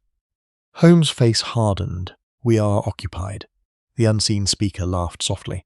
I believe you possess something belonging to me. Holmes said nothing. the voice continued. "Open the door voluntarily, and your companion, Doctor Watson, may yet survive the morning." Holmes glanced toward me briefly. Then, to my astonishment, he smiled. "A poor bluff," said he calmly. The reply came at once. "Is it?" A gunshot exploded through the window behind us.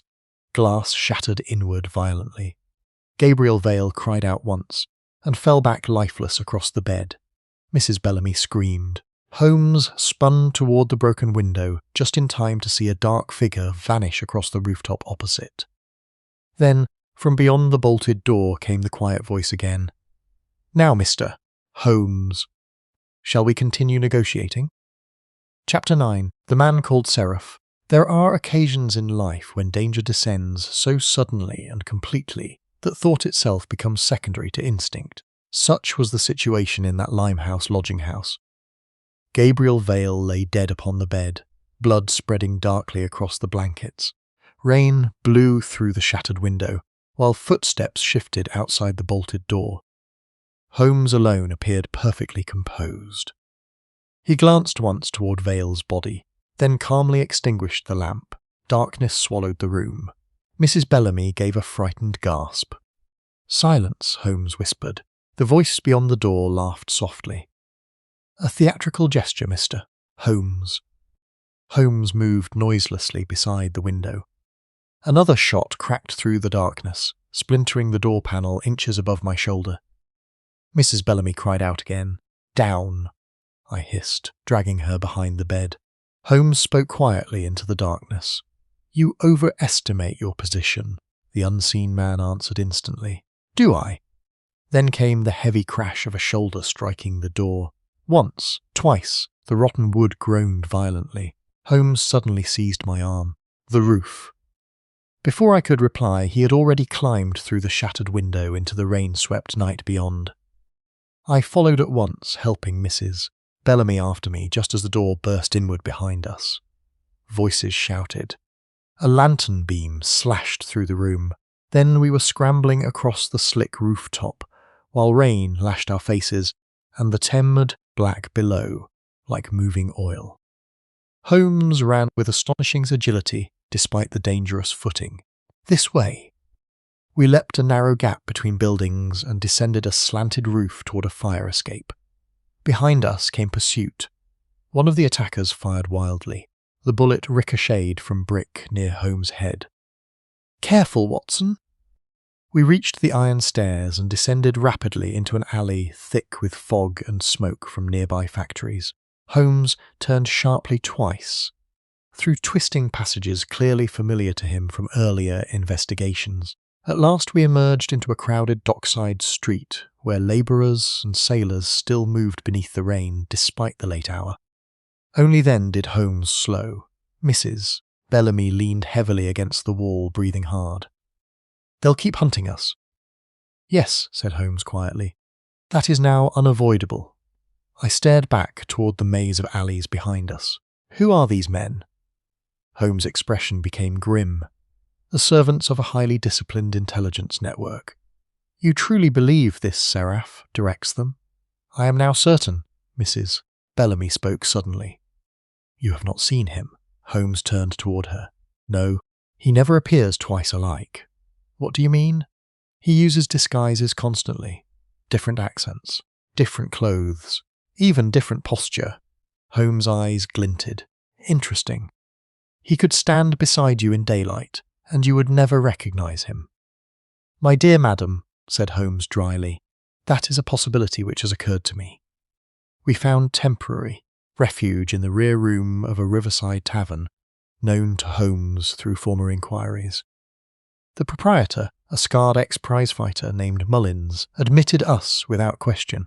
"You're in trouble again, Mr. Holmes," said he gravely. "Frequently." Mullins glanced uneasily toward the windows. "This lot feels different." Holmes nodded. "You perceive accurately." The man departed after bringing brandy and food. Holmes immediately turned to Mrs. Bellamy. "Now we speak plainly." She lowered her exhausted eyes. "I have hidden too long already. You possess the second manuscript fragment." "Yes. Where?" "In a bank vault under another name." Holmes nodded approvingly. At last, Prudence, Mrs. Bellamy, looked toward the rain outside. Harker entrusted it to me before he disappeared. Why you? Because he knew Bellamy would betray him. Holmes leaned forward. Harker understood the danger already, yes. He feared Seraph. At the name she visibly shuddered. You know more about this man than you have admitted. She hesitated. Then very quietly, I met him once. Holmes became perfectly still. Describe the encounter. It was in Vienna 6 years ago. After Harker vanished? Yes.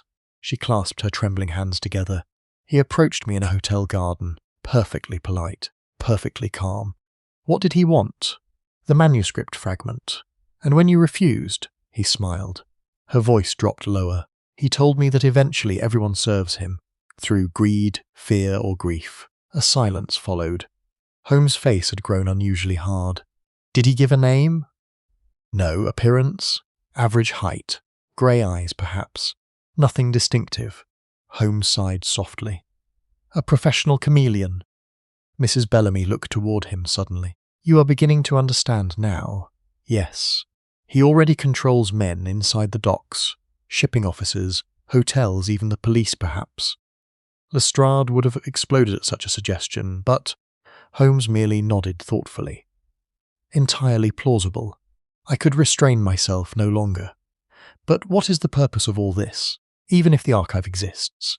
Why such obsession over forgotten documents? Holmes answered quietly, because information outlives governments. The words lingered heavily in the dim tavern room. Holmes continued.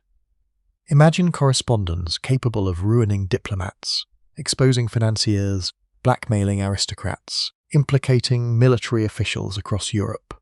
Mrs. Bellamy whispered. Harker believed entire ministries could collapse. And Seraph intends controlling that power. Holmes rose abruptly, which means he cannot permit witnesses. He crossed toward the window and carefully lifted the curtain edge. Then he froze. What is it? I whispered. 2 men outside. Watching? Yes. Mrs. Bellamy went pale again. Holmes let the curtain fall. They found us faster than expected. How? He looked toward her steadily. You were followed from the hospital. She covered her face. I'm sorry. There is no profit in apologies.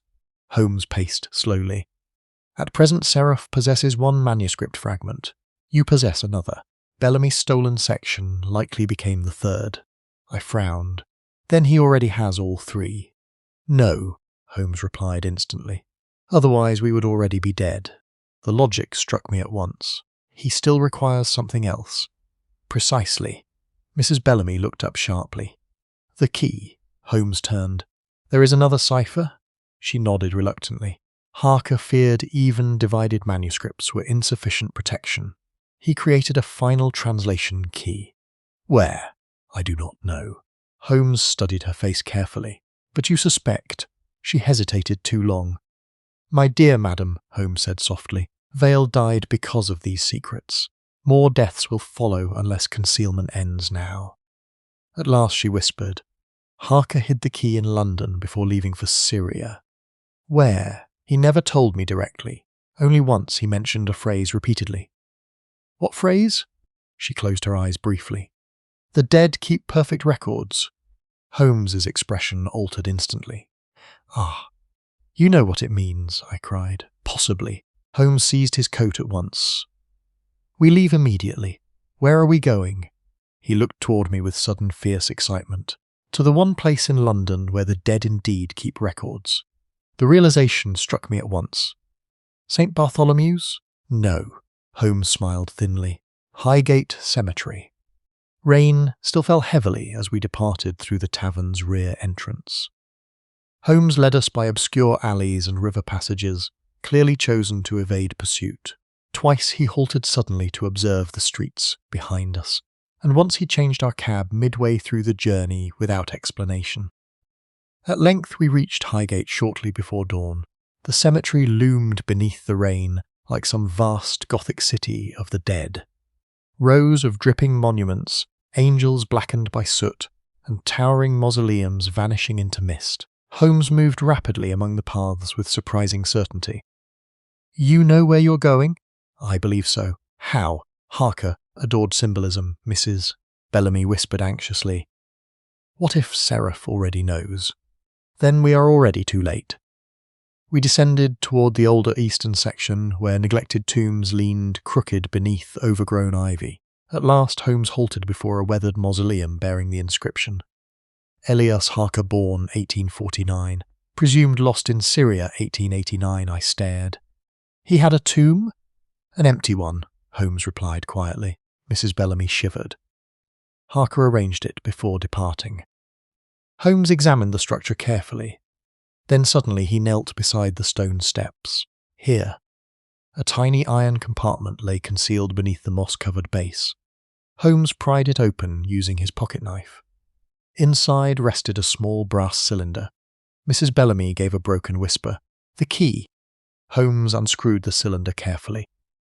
Within lay a narrow strip of paper covered in strange symbols and numerical markings. Holmes' eyes blazed with triumph. At last. But at that instant a slow clapping sound echoed through the cemetery mist. All three of us turned sharply. A man stood 20 yards away beneath the dripping trees, tall, elegant, wrapped in a dark overcoat. A lantern glowed faintly beside him. I could not distinguish his features clearly through the rain. Yet something about his posture radiated absolute confidence. Well done, Mr. Holmes, he said softly. The voice was calm, educated, almost pleasant. Mrs. Bellamy uttered a terrified gasp. Seraph. The man inclined his head slightly. Good evening, Clara. Holmes stepped subtly before us. You followed admirably. Seraph smiled. No, Mr. Holmes, I anticipated. His gloved hand emerged slowly from his coat, holding a revolver. You have saved me considerable effort, he said gently. And now, I fear, our association must end. Chapter X. The Cipher of Elias Harker. There are few men, even among the hardened criminals whom I encountered beside Sherlock Holmes, who possessed the chilling self-command of the individual known as Seraph, standing there amidst the rain-dark tombs of Highgate Cemetery, with the lantern light wavering faintly across his motionless figure. He appeared less like an ordinary fugitive than some patient and inevitable force which had at last stepped from shadow into substance. Holmes alone met him without visible alarm. You disappoint me, said Holmes quietly. Seraph smiled faintly. Do I? I expected a more original entrance. The man gave a soft laugh. Humour at gunpoint is either bravery or vanity. With me, Holmes replied. The distinction is often academic. I had already drawn my revolver, though I confess the situation appeared hopeless. Seraph stood too far for certainty in the dim rain, while somewhere beyond the tombs I sensed, rather than saw, movement among the mist. We were surrounded. Mrs. Bellamy clutched my arm desperately. He never comes alone. Holmes' gaze never left Seraph. Your men are unnecessary. On the contrary, said Seraph pleasantly. Experience has taught me never to underestimate either you or Dr. Watson. The mention of my name in that calm voice produced a singularly unpleasant sensation. Holmes slipped the brass cylinder silently into his coat. You already possess the manuscript fragments, said he. Why pursue the key personally? Because I do not delegate important matters, yet you delegated murder. Seraph tilted his head slightly. A regrettable necessity. Mrs. Bellamy cried out. You killed Harker. The man regarded her almost sadly. Harker killed himself the moment he chose deception. Holmes' eyes sharpened. So he truly never possessed the archive location. No. Then what did he possess? Seraph smiled. Enough to become troublesome. Rain drummed softly upon the monuments around us. Holmes spoke again. You have spent 6 years hunting shadows. Not shadows, Seraph corrected gently. Probabilities. And now? Now the game concludes. His revolver lifted slightly. Kindly give me the cylinder. Holmes sighed. My dear sir, you display all the imagination of a tax collector. Seraph's expression did not alter. You misunderstand your position. No, said Holmes softly. I understand it perfectly. Then, to my utter astonishment, Holmes tossed the brass cylinder directly toward him. Seraph caught it one-handed. For the briefest instant, his attention shifted downward. Holmes moved like lightning. He seized Mrs. Bellamy and hurled her behind the mausoleum, while simultaneously striking my arm downward. A gunshot exploded above us. Then another. Chaos erupted across the cemetery. Holmes shouted, "Run!" We plunged through the rain among the tombstones, while bullets shattered stone around us. Behind came furious voices. One attacker rushed from the mist directly into my path. I struck instinctively with the butt of my revolver and heard the fellow collapse heavily among the graves. Holmes darted ahead with extraordinary speed despite the slippery ground. This way. We vaulted a low iron fence and descended toward the eastern gate. Suddenly a cry rang out behind us. Not one of pursuit, pain. Holmes glanced back sharply. A dark figure had emerged from the fog behind Seraph himself. There came another shot, then confusion among the attackers.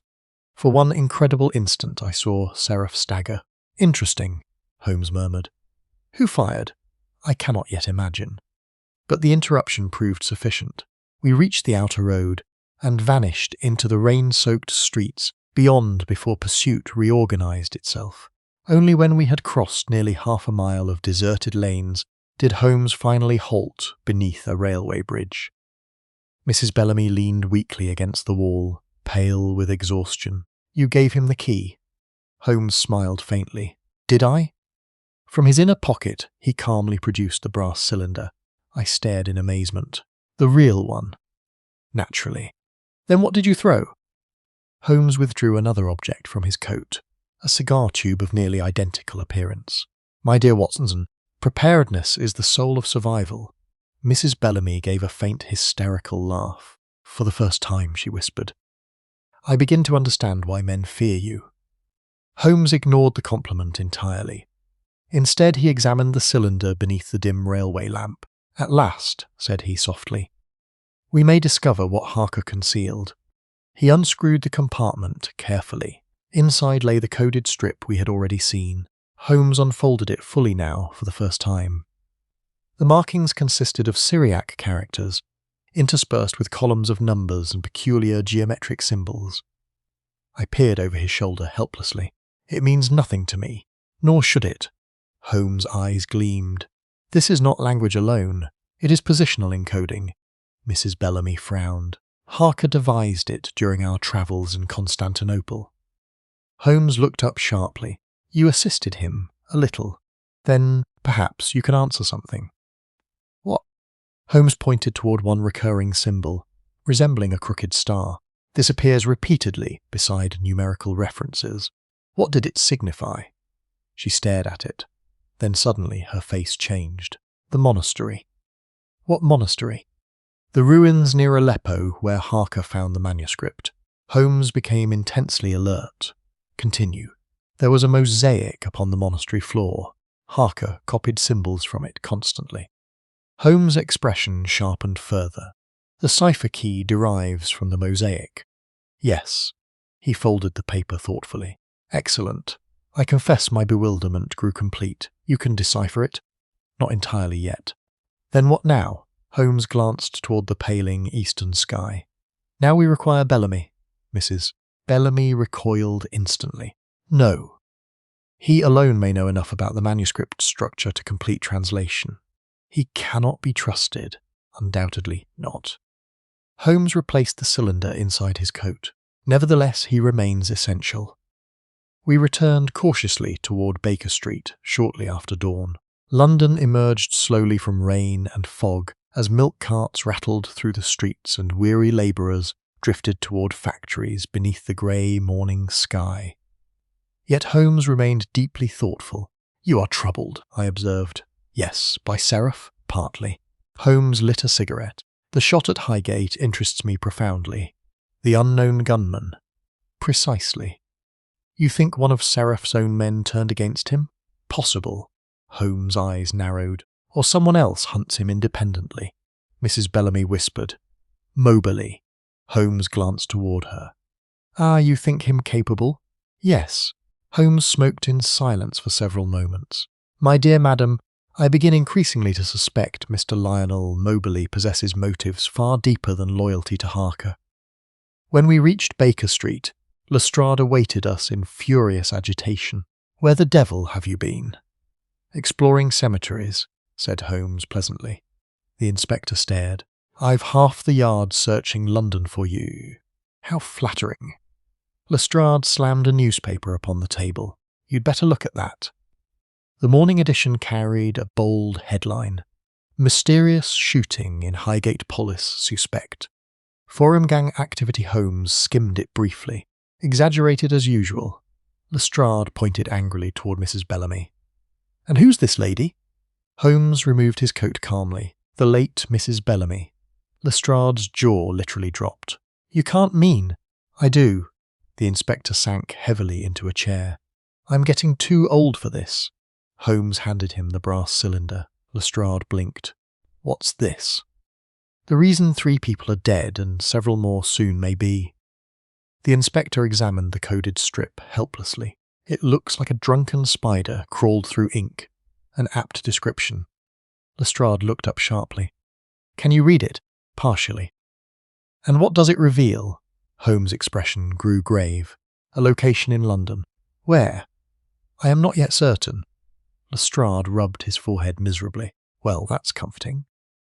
Holmes crossed suddenly to the bookshelf and withdrew Bellamy's remaining Syriac pages from a locked drawer where he had earlier concealed them after the theft, spreading both manuscript and cipher upon the table.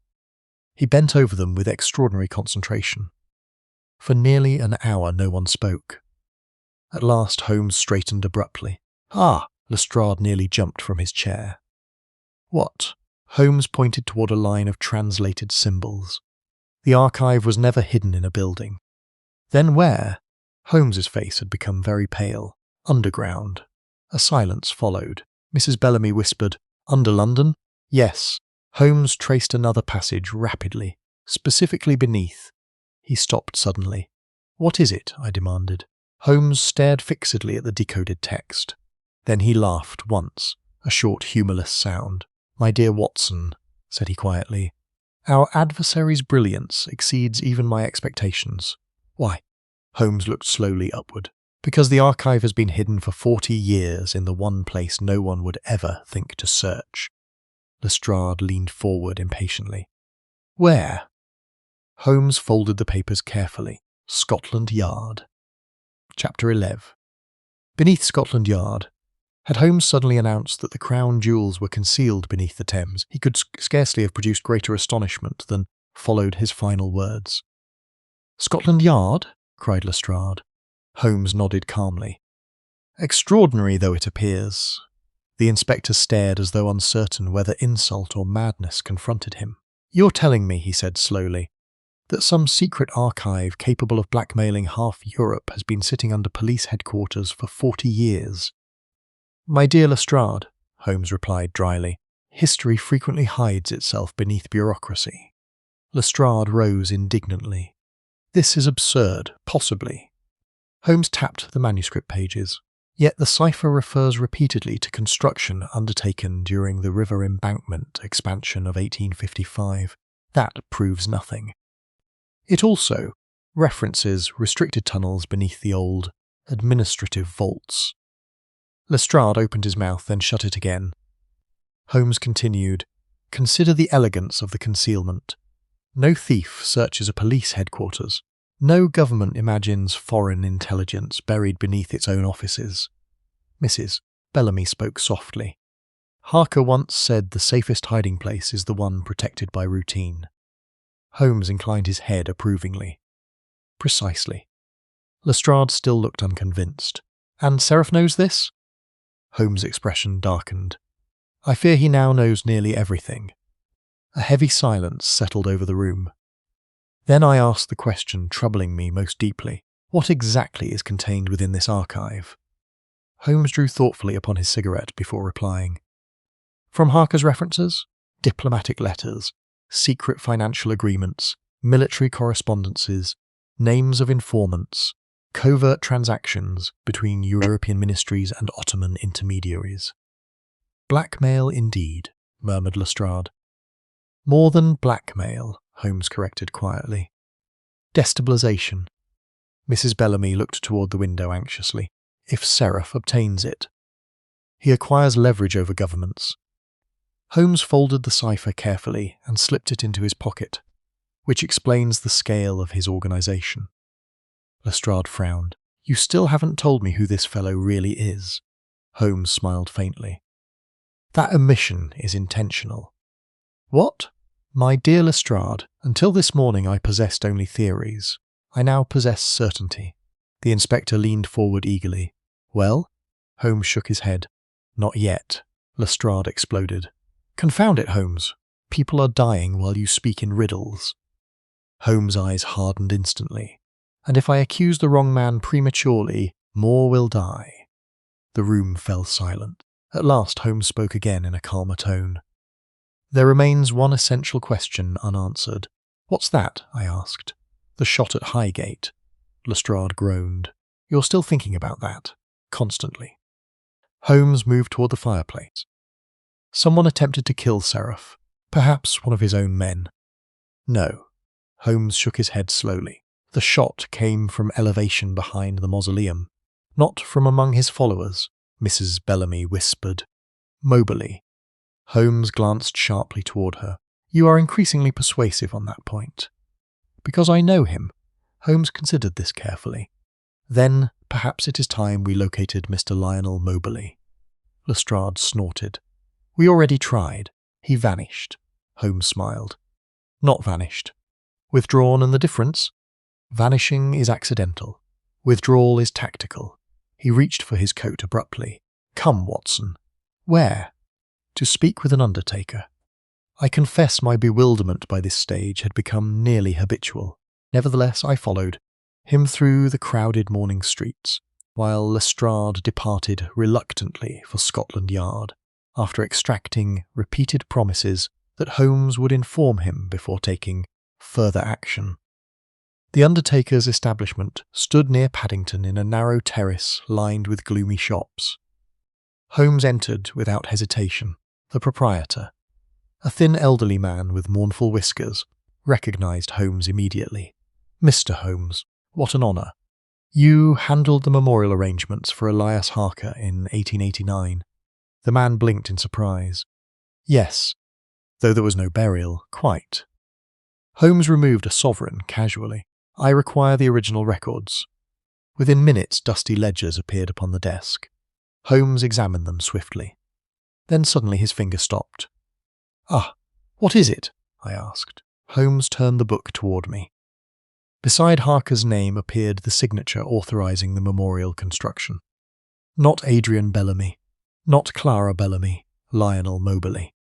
Holmes smiled very slowly. Excellent. You think Moberly knew about the hidden compartment all along? My dear Watson, said Holmes softly, I think Moberly knew far more than he ever admitted. We left immediately. Well, I demanded once outside. Holmes hailed a cab. To Charing Cross Station, he told the driver. Then, turning toward me, Moberly arranged Harker's false tomb personally. Therefore he knew the cipher key might be hidden there. Yet he never retrieved it. Exactly. Why not? Holmes' eyes narrowed. Because he lacked one essential element. The manuscript fragments. Precisely. The cab rattled southward through dense traffic, while Holmes sank once more into deep thought. At last he said quietly, There is another point I have neglected too long. What? Seraph never attempted to kill Bellamy. I stared. But surely... No. Holmes shook his head firmly. The knocking, intimidation, surveillance, yes. Yet every opportunity for murder passed unused. Why? Because Bellamy remained useful. The realization struck me instantly. He could interpret the manuscript. Exactly. Holmes smiled grimly. Our adversary required Bellamy alive until translation completed. And now? Holmes looked toward the crowded streets beyond the cab window. Now Bellamy's usefulness may have ended. We reached Charing Cross shortly after noon. Holmes moved rapidly through the station concourse, scanning faces with extraordinary intensity. What are we seeking? A man preparing to flee. And if Moberly isn't here, he is. The certainty in Holmes' voice startled me. Suddenly he seized my arm. There. Near the far platform stood Lionel Moberly in travelling clothes, speaking quietly with a porter beside a luggage cart. Holmes strode directly toward him. Moberly saw us instantly. For the briefest moment surprise crossed his features. Then composure returned. "Mr. Holmes, you travel unexpectedly. Business, abroad? Possibly." Holmes smiled thinly. How unfortunate. I had hoped to discuss Elias Harker. Moberly's eyes hardened slightly. There is little left to discuss. On the contrary, Holmes lowered his voice. You concealed the most important truth of all. A long silence followed amid the noise of the station. At last, Moberly said quietly, "Not here." Holmes inclined his head. Agreed. We followed him into the station refreshment room where private booths lined the rear wall. Once seated, Moberly spoke first. "You know then?" "Nearly." Moberly gave a weary laugh. "You always were dangerous. We have never met before." "No," said Moberly softly. "But I studied your methods years ago." Holmes' eyes flashed. "Interesting." Moberly removed his gloves slowly. "You believe I attempted to kill Seraph." "I know you did.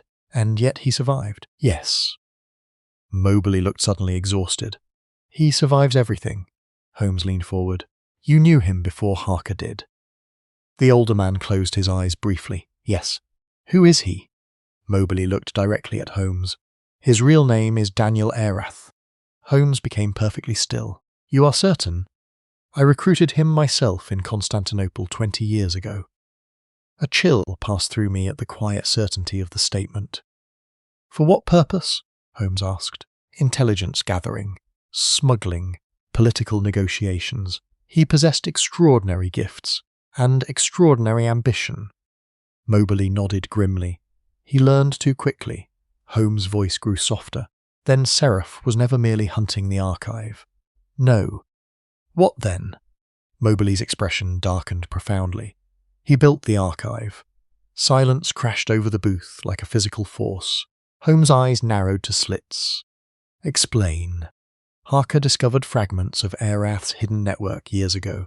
The archive was not historical accident. It was operational intelligence gathered systematically across decades. By Seraph himself." "Yes." Moberly leaned closer. "He never intended blackmail alone, Holmes. He intended control, and Harker threatened exposure." "Exactly." Holmes sat back slowly. "My God." Moberly's voice dropped almost to a whisper. "You still do not fully understand." "Then enlighten me." Moberly looked toward the bustling station beyond the booth. "Daniel Erath is not fleeing London. Why should he? He already owns half the routes in and out of it." Holmes became very still again. "Moberly." "Yes. Where is Bellamy?" The older man hesitated. Then quietly, "Dead." Chapter 12. The vault beneath the river, even Holmes, master though he was of emotional restraint, showed visible shock at Moberly's final word. "Dead?" Moberly nodded grimly. "When?" "An hour ago." "How?" "Knife wound." A terrible silence followed. I found myself recalling Bellamy's pale, haunted face beside the fire at Caversham Square. The exhaustion, the terror, the furtive evasions of a man who had long understood death advancing steadily toward him. Holmes spoke at last. "Where is the body? At his house? And Seraph?" "Gone?" Holmes' eyes hardened. "No, not gone." Moberly looked at him steadily. "You still believe you can stop him?" "I know I must." Moberly gave a bleak smile. "Then we are equally cursed." Holmes rose abruptly. "You will accompany us?" "To Scotland Yard?" "Yes," Moberly laughed softly. "There is irony in that. Life rarely attempts originality." Within half an hour we had rejoined Lestrade at the Yard. The inspector received news of Bellamy's death with stunned disbelief. Murdered inside his own home. Holmes nodded. "When were you informed?" "Minutes before arriving here," said Moberly quietly. Lestrade turned sharply. "And why should I trust you?" "You should not." The bluntness appeared to disconcert even the inspector. Holmes intervened. "Lestrade, we no longer possess the luxury of suspicion without action." "Then tell me plainly, who is Seraph?" Holmes removed his gloves slowly. "A man named Daniel Erath." Lestrade frowned. Never heard of him. That is precisely the problem. Holmes paced before the office fireplace. Aerith operated for years across Ottoman territories under diplomatic and commercial disguises, intelligence gathering, information trafficking, covert negotiations. A spy? More dangerous than a spy. Holmes stopped. He understood that governments change but secrets endure. Moberly added quietly, "The archive beneath this building is the product of 20 years' accumulation." Lestrade stared around the room, instinctively. "You mean it's here? Under us?" Holmes nodded. "And Seraph now possesses every element required to access it." A silence followed. Then Lestrade swore violently. "Well, why are we standing here talking?" Holmes' eyes flashed. "Because we must determine where beneath the yard it lies hidden." Lestrade seized his hat. "I can have every cellar searched within the hour." "No," Holmes spoke sharply. "That would warn Aerith immediately. He already knows we're onto him, perhaps, but he does not yet know whether we understand the archive location." Holmes crossed swiftly toward the building plans mounted upon the wall. "Show me the original embankment foundations." Lestrade produced old engineering schematics from a cabinet. For several minutes Holmes studied them in silence. Then suddenly he pointed. "Here." The marked section lay beneath the oldest administrative wing adjoining the river-facing foundations. "A maintenance tunnel," Holmes murmured. Lestrade frowned. "Unused for years." "Exactly." Moberly stepped closer. "Harker mentioned underground water access once." Holmes nodded. "The tunnel connects to drainage channels beneath the Thames embankment." Lestrade looked uneasy. "You think Seraph intends entering from the river?" "My dear fellow," Holmes replied quietly. "That is how he has moved through London all along." The realization struck all of us simultaneously. The docks, the wharves, the boats, the riverside murders. Everything connected through the Thames. Holmes turned instantly toward Lestrade. "How many men can you trust absolutely?" The inspector blinked. "Trust? Yes, completely." Lestrade hesitated longer than I liked. "Perhaps 6. Bring only those 6. Moberly gave a grim nod. "He'll expect police presence above ground." "Not below." Holmes checked his revolver calmly. "Then we descend before him." It was nearly dusk when we entered the lower foundations of Scotland Yard. A narrow iron staircase led downward into ancient brick corridors damp with river moisture. Gas lamps cast wavering yellow light across sweating walls, while somewhere far below came the dull echo of moving water. Lestrade's chosen men followed silently behind us. No one spoke above a whisper. Holmes moved ahead carrying the cipher papers. "The symbols reference 3 arches," he murmured. "Then a flooded passage. Yes." The tunnels twisted beneath the building like veins beneath stone. At length we reached a heavy iron gate, rusted nearly black with age. Holmes stopped. "Here." Moberly stared ahead grimly. He found it already. The gate stood open. Fresh footprints marked the damp floor beyond. Holmes crouched immediately. 3 men entered recently. "Can you tell which way?" asked Lestrade. Holmes pointed toward the darkness ahead. Toward the river vault. We advanced cautiously. The air grew colder and thicker with the smell of stagnant water. At last the corridor widened abruptly into a vast subterranean chamber, supported by massive stone pillars, disappearing into shadow overhead. Black water moved slowly through channels along the floor, and at the chamber's centre stood Daniel Aerith, Seraph. He had removed the overcoat and gloves now, revealing a tall, spare figure dressed with almost scholarly elegance. His face, illuminated by lantern light, proved astonishingly ordinary. Clean-shaven, pale, intelligent, with calm grey eyes entirely devoid of theatrical villainy. Indeed, had I passed him upon the street, I should never have noticed him at all. Several wooden crates stood open beside him. Within them rested bundles of documents sealed in oilcloth. The archive. Aerith looked up as we entered. "Mr. Holmes," he said softly. Holmes lowered his revolver slightly. "You anticipated us." "Naturally." Aerith's gaze shifted briefly toward Moberly. "Lionel, You disappoint me." Mobley's hand tightened around his weapon. "You murdered Bellamy." "No," said Erath calmly. "Bellamy murdered Bellamy the moment he chose betrayal." Lestrade stepped forward. "In the name of the law." Erath smiled faintly. "My dear Inspector, the law has financed me repeatedly." Lestrade flushed crimson. Holmes' voice cut sharply across the chamber. "You cannot escape now." Erath regarded him almost sympathetically. "My dear Holmes, escape ceased to concern me years ago." He rested one hand upon the nearest crate. "Do you know what lies here?" "Yes." "Then you understand the temptation." Holmes said nothing. Erath continued quietly. "Ministers ruined. Governments manipulated. Banking houses controlled. Wars redirected before they begin." "You mistake information for power," Holmes replied coldly. "No," said Erath softly. "I mistake it for inevitability." A silence followed, broken only by the slow movement of water beneath the chamber. Then Holmes spoke. "You built the archive gradually." "Yes. Harker discovered part of your network. He was brilliant. Unfortunately, brilliance often develops conscience." "And you killed him." Erath's face remained perfectly calm. "Harker chose martyrdom. Bellamy chose greed. Clara chose fear. Mobley chose regret."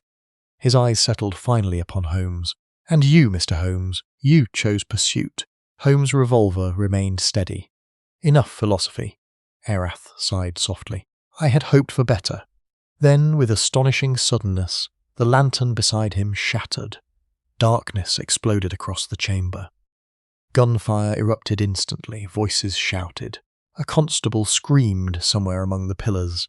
Holmes seized my shoulder. "Left passage." We plunged through darkness lit only by muzzle flashes and swinging lamps. Water splashed beneath our feet. I heard Erath's calm voice somewhere ahead. "Seal the river gate." Then another shot. Mobley cried out hoarsely. Holmes fired twice toward the sound. The echoes thundered through the vaults like artillery. At last Lestrade's men managed to relight one lantern. Its glow revealed utter confusion. 2 constables wounded, crates overturned, documents scattered across wet stone, and Mobley collapsed against a pillar, clutching his side. But Seraph himself had vanished. Holmes wheeled instantly toward the river tunnel. After him! We pursued through a narrow, flooded corridor, barely high enough to stand upright. Ahead came the sound of rushing water and distant footsteps.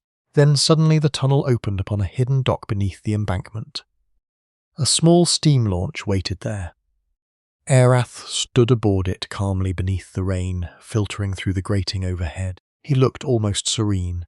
Holmes levelled his revolver. "Stop!" Erath regarded him steadily. "Tell me, Mr. Holmes, if you possessed these documents, would you truly destroy them?" "Yes." Erath smiled faintly.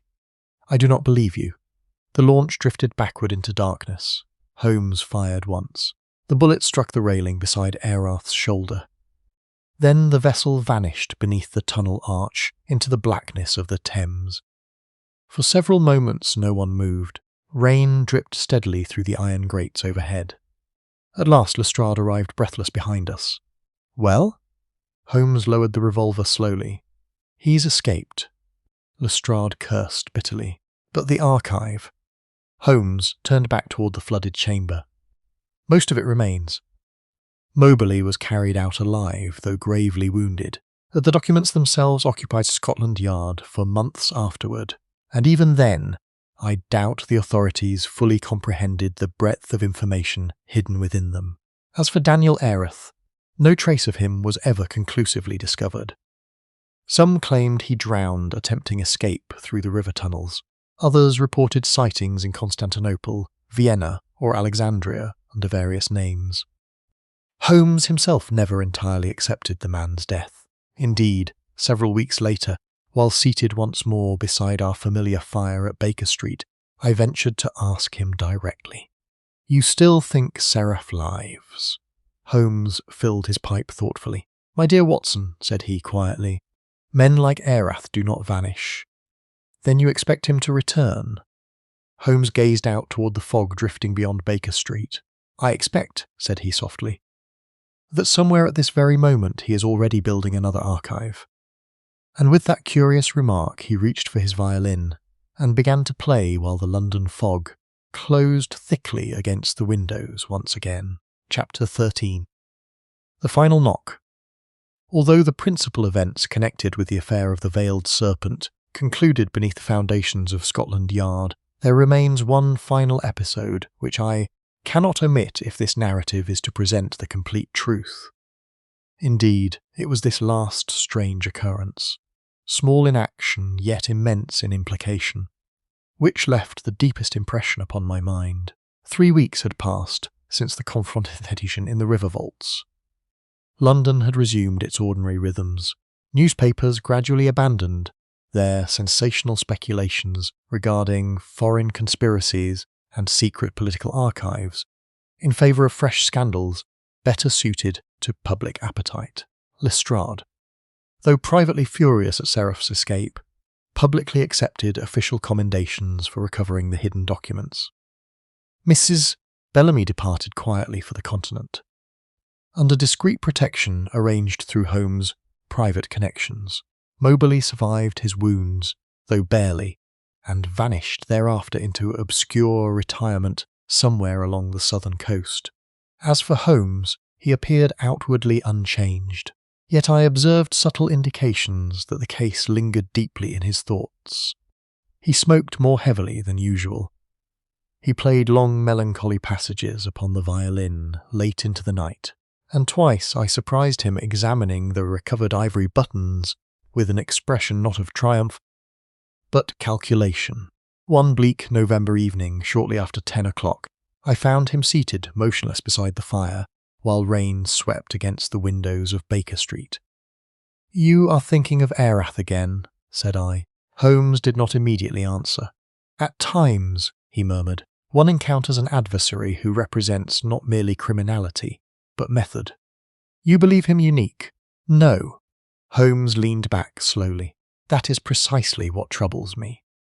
Before I could reply, a knock sounded below. Mrs. Hudson ascended moments later carrying a small parcel. "For you, Mr. Holmes." No messenger waited. Holmes took the package sharply. It was wrapped in plain brown paper without address or seal. "Careful," said I instantly. Holmes smiled faintly. "My dear Watson, had our correspondent intended explosion, he would hardly have troubled with neat string." Nevertheless, he examined the parcel thoroughly before opening it. Inside lay only 2 objects. The first was an ivory button engraved with the serpent insignia. The second, a folded sheet of paper. Holmes unfolded it silently. Then he handed it to me. The message consisted of a single sentence, written in precise black ink. "You failed to ask, what purchase the archive first?" I looked up sharply. Holmes had become very still indeed. "What does it mean?" Instead of answering, he crossed rapidly toward the bookshelf and withdrew one of the recovered catalogues, copied from Harker's notes. Flipping through several pages, he stopped abruptly. "Good God! What is it?" Holmes pointed toward a coded financial entry partially translated during earlier investigations. Beside a series of payments appeared initials we had previously ignored. "CL. "You recognize them?" Holmes' expression hardened. "Yes. Who?" Holmes looked toward the rain-dark window. "Charles Lethbridge." The name struck no memory in me. "Who is he?" "One of the most respected men in the Foreign Office." I stared. "You cannot mean..." Holmes interrupted sharply. "I mean exactly that." A silence followed. Then slowly the full implication emerged before me. The archive was already being sold. Holmes nodded grimly. Erath gathered secrets not merely for leverage, but for commerce. And Lethbridge purchased them. At least partially. Holmes paced rapidly across the room. "My dear Watson, do you perceive the brilliance? Governments imagined themselves threatened from outside, while corruption had already entered within." "Then why reveal this now?" Holmes stopped suddenly. "Because Erath wishes me to understand the true scale of the game." A chill passed through me. "You think he sent the parcel?" "Undoubtedly, and he remains in England." Holmes smiled thinly. "Possibly within half a mile of us." At that instant, another sound came from below. 3 knocks, slow, measured, identical to those which had first echoed through Bellamy's house. Holmes' eyes flashed. Without a word, he seized his revolver and strode toward the stairs. I followed instantly. The front hall lay empty. Mrs. Hudson appeared nervously from the kitchen. "There's no one there, gentlemen." Holmes flung open the door. Rain swept across Baker Street beneath the gas lamps. No figure stood outside. No footsteps retreated through the mist. Only emptiness. Yet something rested upon the threshold.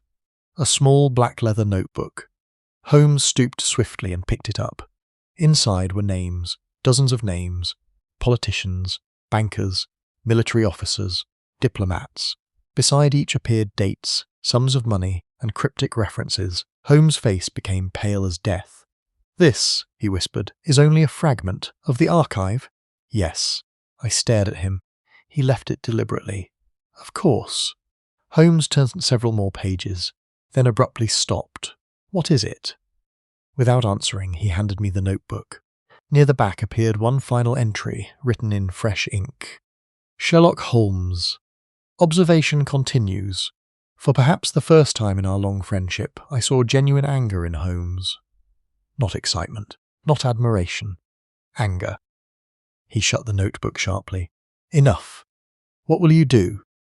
Holmes stood looking out into the rain-soaked street where the fog drifted beneath the lamps like moving ghosts. "At present," said he quietly. "Nothing. Nothing, my dear Watson. When an enemy wishes you to pursue him immediately, one should first ask why." He closed the door carefully and returned upstairs. Yet long after midnight, I observed him still seated wakefully beside the fire, with the black notebook open upon his knee and the violin silent at his side. And once, only once, I heard him murmur softly to himself, "Erith, what are you preparing?" That question, so far as I know, was never answered. For though Sherlock Holmes solved the mystery of the knocking stranger, recovered much of the hidden archive, and exposed the crimes surrounding Elias Harker's death, the man called Seraph passed, finally beyond even Holmes' reach. Yet, whenever fog presses thickly against the windows of Baker Street, and distant footsteps echo faintly through the London night, I sometimes recall those 3 measured knocks, and I confess that even now I find myself listening. Chapter 14. Watson's Last Reflection. Of all the adventures which I have shared with Sherlock Holmes, none has left upon my mind so enduring and unsettling an impression as the singular affair of the stranger who knocked every night.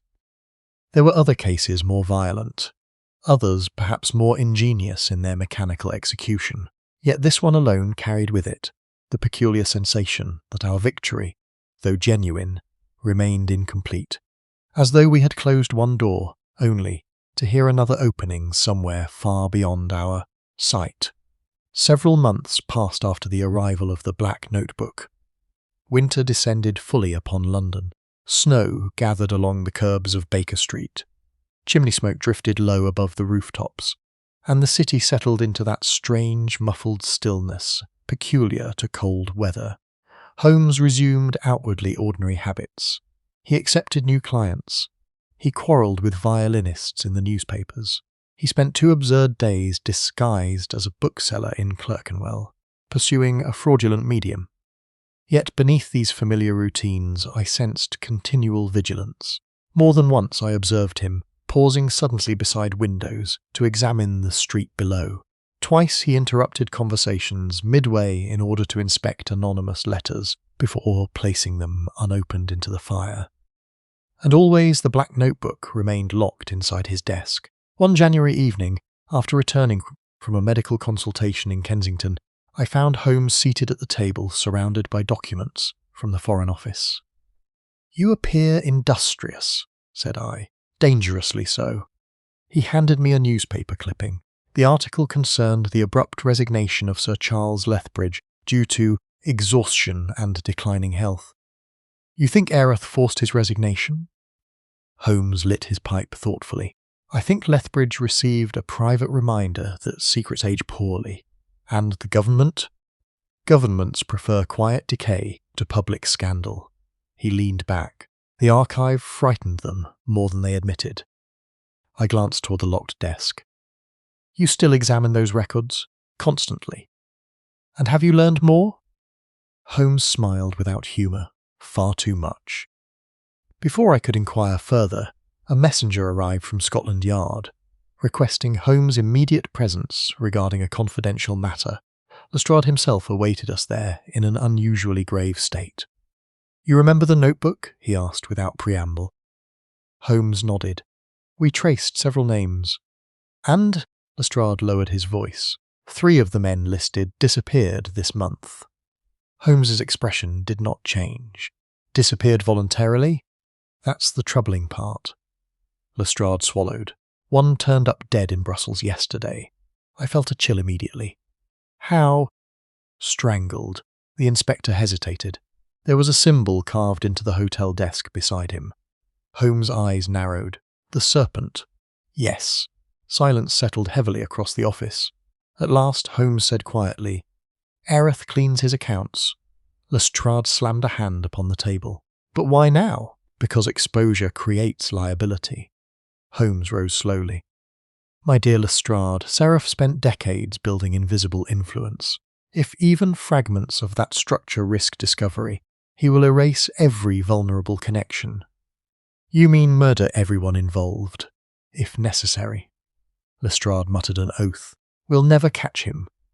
Holmes looked toward the darkened office window. No, said he softly, probably not. It was after leaving the yard that the final and strangest development occurred. As our cab crossed Westminster Bridge through falling snow, Holmes suddenly struck the roof sharply with his cane. Stop! The cab lurched to a halt. What is it? I cried. Holmes stared toward the embankment below. There, a solitary figure stood beneath a gas lamp near the river stairs. Tall, motionless, watching. Even through drifting snow I recognized something familiar in the posture. Holmes descended from the cab immediately. Holmes? But he was already striding toward the embankment. The figure did not flee. As we approached, the man removed his hat slightly in greeting. Daniel Erith, Seraph himself. For the first time I saw him clearly in full light. He looked older perhaps than during our encounter beneath the yard, though the calm intelligence of his face remained unchanged. Snowflakes settled upon his dark coat, while the river moved black and silent behind him. Holmes stopped several feet away. You are either brave, said he quietly, or exhausted. Erith smiled faintly. Neither, merely curious. I had already drawn my revolver beneath my coat, but Holmes gave the slightest motion restraining me. You risk much appearing here. Erith glanced toward the river. Not greatly. Your police watch the wrong stations. Holmes' eyes hardened. Why contact me? Professional courtesy. That would be novel. Erith laughed softly. You continue to misunderstand me, Holmes. Enlighten me. The man studied him for several moments before speaking. Do you know why I admired Elias Harker? Because he was useful? No. Erith shook his head gently. Because he realized nations are temporary illusions. Holmes remained silent. Erith continued. Kings die. Ministries collapse. Borders change. Yet information survives all of them. And so you made yourself its keeper. Temporarily. The wind swept snow across the embankment in pale spirals. Holmes spoke at last. You could still surrender. Erith smiled sadly. My dear Holmes, to whom? Neither man moved. At length Holmes asked quietly, Why spare me? Erith considered the question seriously. Because, said he at last, you are one of the very few men who truly saw the structure beneath the performance. Holmes' gaze sharpened. And Watson? To my astonishment, Erith looked directly toward me. Dr. Watson reminds us that decency still exists. Men like Holmes require such reminders. I confess I found no answer. Erith replaced his hat calmly. The archive you recovered was incomplete. Holmes' eyes flashed instantly. I expected as much. There are others. Where? Erith smiled faintly. Now you ask the correct question. He stepped backward toward the river stairs. Will we meet again? Holmes asked. Almost certainly. And next time? Erith paused. Next time perhaps we shall stand upon the same side." With that extraordinary remark, he descended the stairs into darkness below the bridge. Holmes sprang forward instantly. We followed at once, but when we reached the river, landing, only black water moved beneath the snow. No boat, no footsteps, no trace whatsoever. Holmes remained motionless for several seconds, staring into the darkness. Then at last he turned away. Neither of us spoke during the journey back to Baker Street. It was only after midnight, while Holmes sat once more beside the fire with his violin resting silently across his knees, that I ventured to ask the question troubling me most. "Do you believe him?" Holmes drew slowly upon his pipe. "In which respect? That there are other archives." Holmes' eyes reflected the firelight strangely. "My dear Watson," said he quietly, "after this case I have ceased believing in isolated conspiracies." He lifted the violin at last, and played a low wandering melody, unlike any I had previously heard, from him, something melancholy, unfinished and deeply distant. And as I listened there in the warm lamplight of Baker Street, while snow drifted silently against the windows beyond, I realised that the case had altered Holmes himself in ways even he scarcely understood. For once he had pursued not merely a criminal but an idea, and ideas, unlike men, do not die easily. Thus ends my account of Sherlock Holmes and the case of the stranger who knocked. A mystery whose shadows, I suspect, stretched far beyond anything either Holmes or I ever fully discovered.